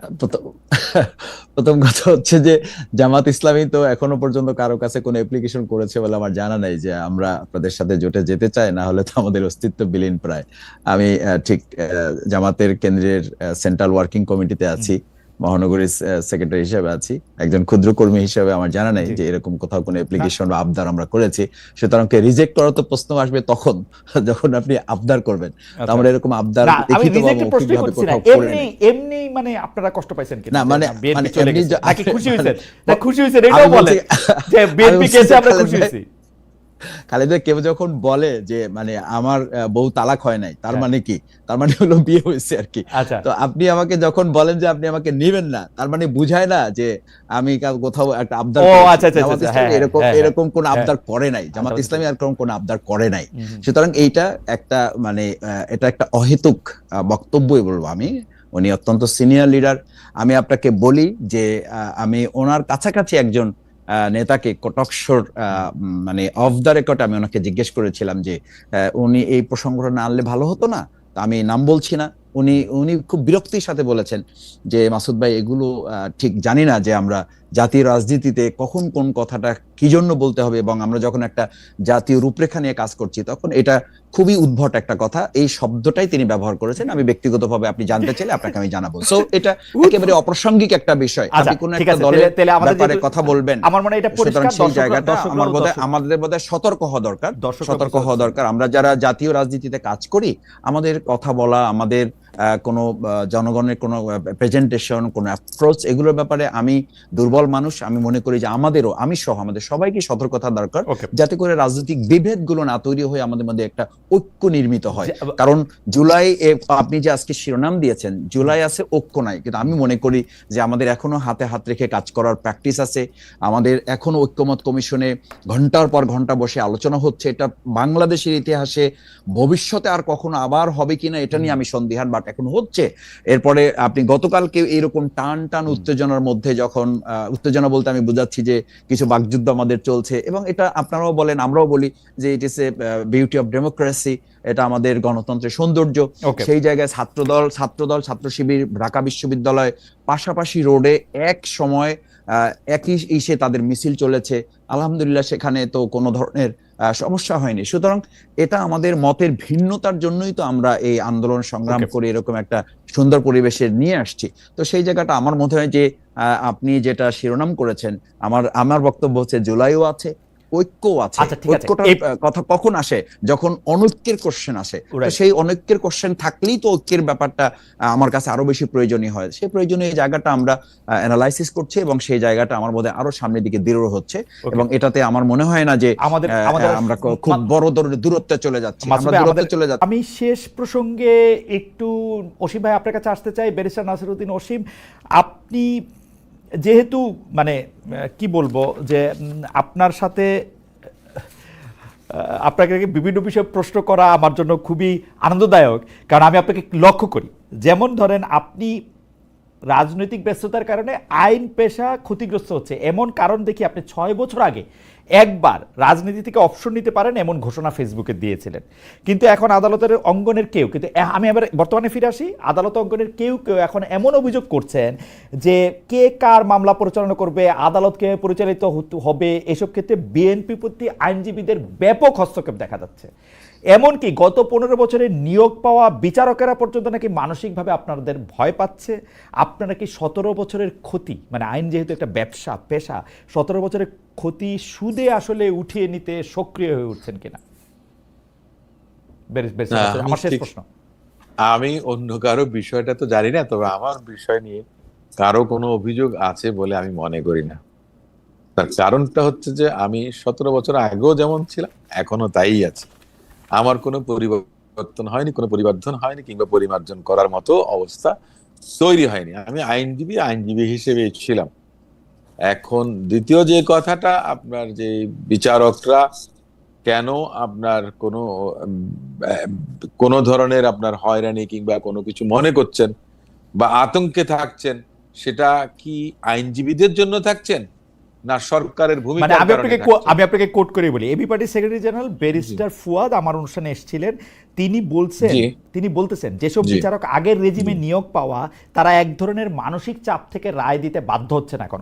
আমি যেহেতু বাংলাদেশের আইন আদালত অঙ্গনের কার্যক্রমগুলি একটু ফলো করার চেষ্টা করি, আমি দেখি বিএনপির লয়াররা দাঁড়াইলেই রিলিফ পাচ্ছেন, তারা খুব কম হারতেছেন। সরকার তো হারিয়ে এটা আমার বক্তব্য, আমি বিএনপির লয়ারদের কম হারতে দেখতেছি। এটা আপনার না, শুধু এটা যদি উনিও বলে থাকেন তাহলে এটা বেঠিক। উনি যদি কোর্টে আসেন তাহলে উনি বুঝতে পারবেন, কারণ উনি তো আপনার এবি পার্টির জেনারেল সেক্রেটারি, তাই না? উনি ব্যারিস্টার ফুয়াদ আব্দুল্লাহ। উনি আসলে তো তাহলে উনি পান কিনা আমি একটু দেখি রিলিফ পেলে। সবার আগে সবচেয়ে বেশি স্পষ্টবাদী এবং উনি তো একেবারে ছাঁচা ছোলা কথা বলেন। উনি মানে দুই দিকে ওনার, এই দিকেও ধার এই দিকেও ধার। কিন্তু আগের আমলে নিয়োগ পাওয়া লোকরা তো ভয় পায় আপনাদের। না না না না না, এটা ঠিক না। না, কারণ সম্পূর্ণ আমার কাছে এটা ভুল। এটা আগের আমলের নিয়োগ পাওয়াদের ভুল বা ভয় পাওয়ার বিষয়টা, সেটা তাদের নৈতিক অবস্থানের কারণে, ওটা ভিন্ন বিষয়। ওটা আদালত এবং বিচারপতিদের নিয়ে আমি কোনো মন্তব্য করতে চাই না। আপনারা ওখানে এলেই কিন্তু প্রত্যক্ষভাবে, আমি একজন বিচারক যখন বলেছিলেন যে তিনি শুনতে পারবেন না, তখন আমি বলেছিলাম যে আমি এখন বেরোবো, সাংবাদিকরা আছেন, ওনারা আমাকে জিজ্ঞেস করবেন যে এখনো কি তাহলে আগের অফিস থেকে নির্দেশনা আসে। আমার সেই সৎসাহস ছিল, আমি সেটা করেছিলাম। উনিও সেটা রিয়েলাইজ করেছিলেন, তিনি ম্যাটারটা শুনেছেন অন মেরিট। না আচ্ছা অসীম ভাই, এখন যে আগে যেরকম শুনতাম ওই কোর্ট হচ্ছে তাপসের কোর্ট, ওই কোর্ট হচ্ছে তাপসের ভাবির কোর্ট, এগুলি এখন আর নাই।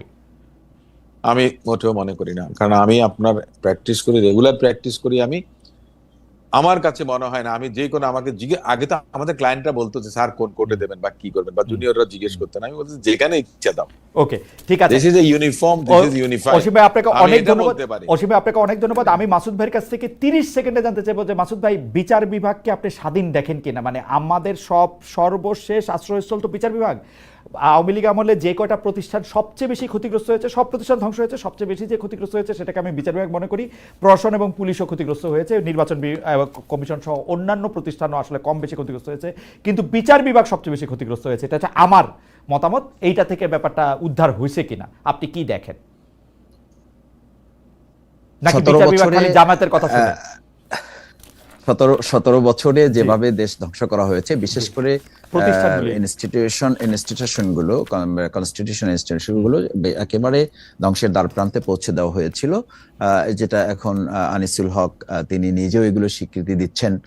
তো সেই জায়গায় আমি মনে করি যে পরিমাণে এটাকে দলীয়করণ করে একটা জায়গায় নিয়ে যাওয়া হয়েছে, আপনি তো নিশ্চয়ই আপনি খেয়াল করছেন আমার মতো একজন নাগরিক হিসাবে এবং আমার চেয়ে আরো বিজ্ঞ নাগরিক হিসাবে, যে সেখানে পর্যায়ক্রমে যখন সরকার বা যারা এখন ওখানে আছেন দেখছেন যে এরকম বিচারের ক্ষেত্রে নিরপেক্ষতা ভঙ্গ করছেন বা তারা তাদের নিরপেক্ষতা বজায় রাখতে পারছেন না, তাদেরকে মাঝে মধ্যেই বরখাস্ত করা হচ্ছে বা সরিয়ে দেওয়া হচ্ছে। সুতরাং আমার মনে হয় যে ন্যায় বিচারের একটা ধারা তৈরি হয়েছে, সেই ধারাটা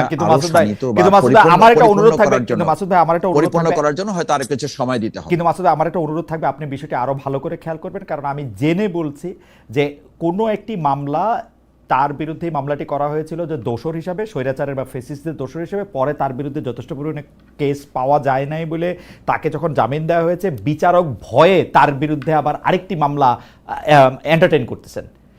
জিজ্ঞেস করলে জানা হইতেছে যে ভাই ওনারা যদি এখন চলে যায়, ওনারা যেহেতু বিখ্যাত ব্যক্তি, তো আমাদের উপরে ঝামেলা আসবে, সেজন্য আমরা চাই না যে ওনারা বাইর হোক। সিরিয়াসলি, আমি নাম ঠিকানা কিছুই বললাম না, কিন্তু এরকম হইতেছে। আপনি একটু খোঁজ নিলে আপনি জানবেন। আমরা এরকম খোঁজগুলো আমরা জেনেছি, সে কারণে আমি বলেছি যে তিনটা জিনিস আমরা বলেছি। মামলা বাণিজ্য করা, এটা যেন কোনোভাবেই না হয়। আমরা প্রশাসনকে, সরকারকে অনুরোধ করেছি, তাদের সাথে আমাদের যতবার ভিজিট হয়েছে আমাদের নেতৃবৃন্দের কথা বলেছেন। 1, 2 নম্বর বলেছি যে অহেতুক কেউ মামলায় হয়রানির শিকার না হয়। 3, মামলাকে কেন্দ্র করে যেন কোনো ব্যক্তির কাছ থেকে অর্থনৈতিকভাবে সুবিধা পাওয়ার সুযোগ তৈরি করতে না পারে, সেই ব্যাপারে প্রশাসন এবং জুডিশিয়ারিতে যারা মাসুদ, আপনাকে অনেক আছেন তারা ধন্যবাদ। নিরপেক্ষতা বজায় রাখবেন। মাসুদ, আপনাকে অনেক ধন্যবাদ। অসীম ভাই একটু গলা খাকারে দিয়েছেন। অসীম ভাই কি একটা লাস্ট বাক্য বলবেন? মানে যেহেতু না, আমি মাসুদ ভাইকে বলছি দিয়ে যে- শুরু করেছিলাম। না, মাসুদ ভাই যে কথাটা বলেছেন, জি। যেটা ঘটার সেটা কিন্তু ঘটে গেছে। যা নেওয়ার লেনদেন সব শেষ হয়ে গেছে। মামলা বৈষম্য বিরোধী যা হওয়ার হয়ে গেছে।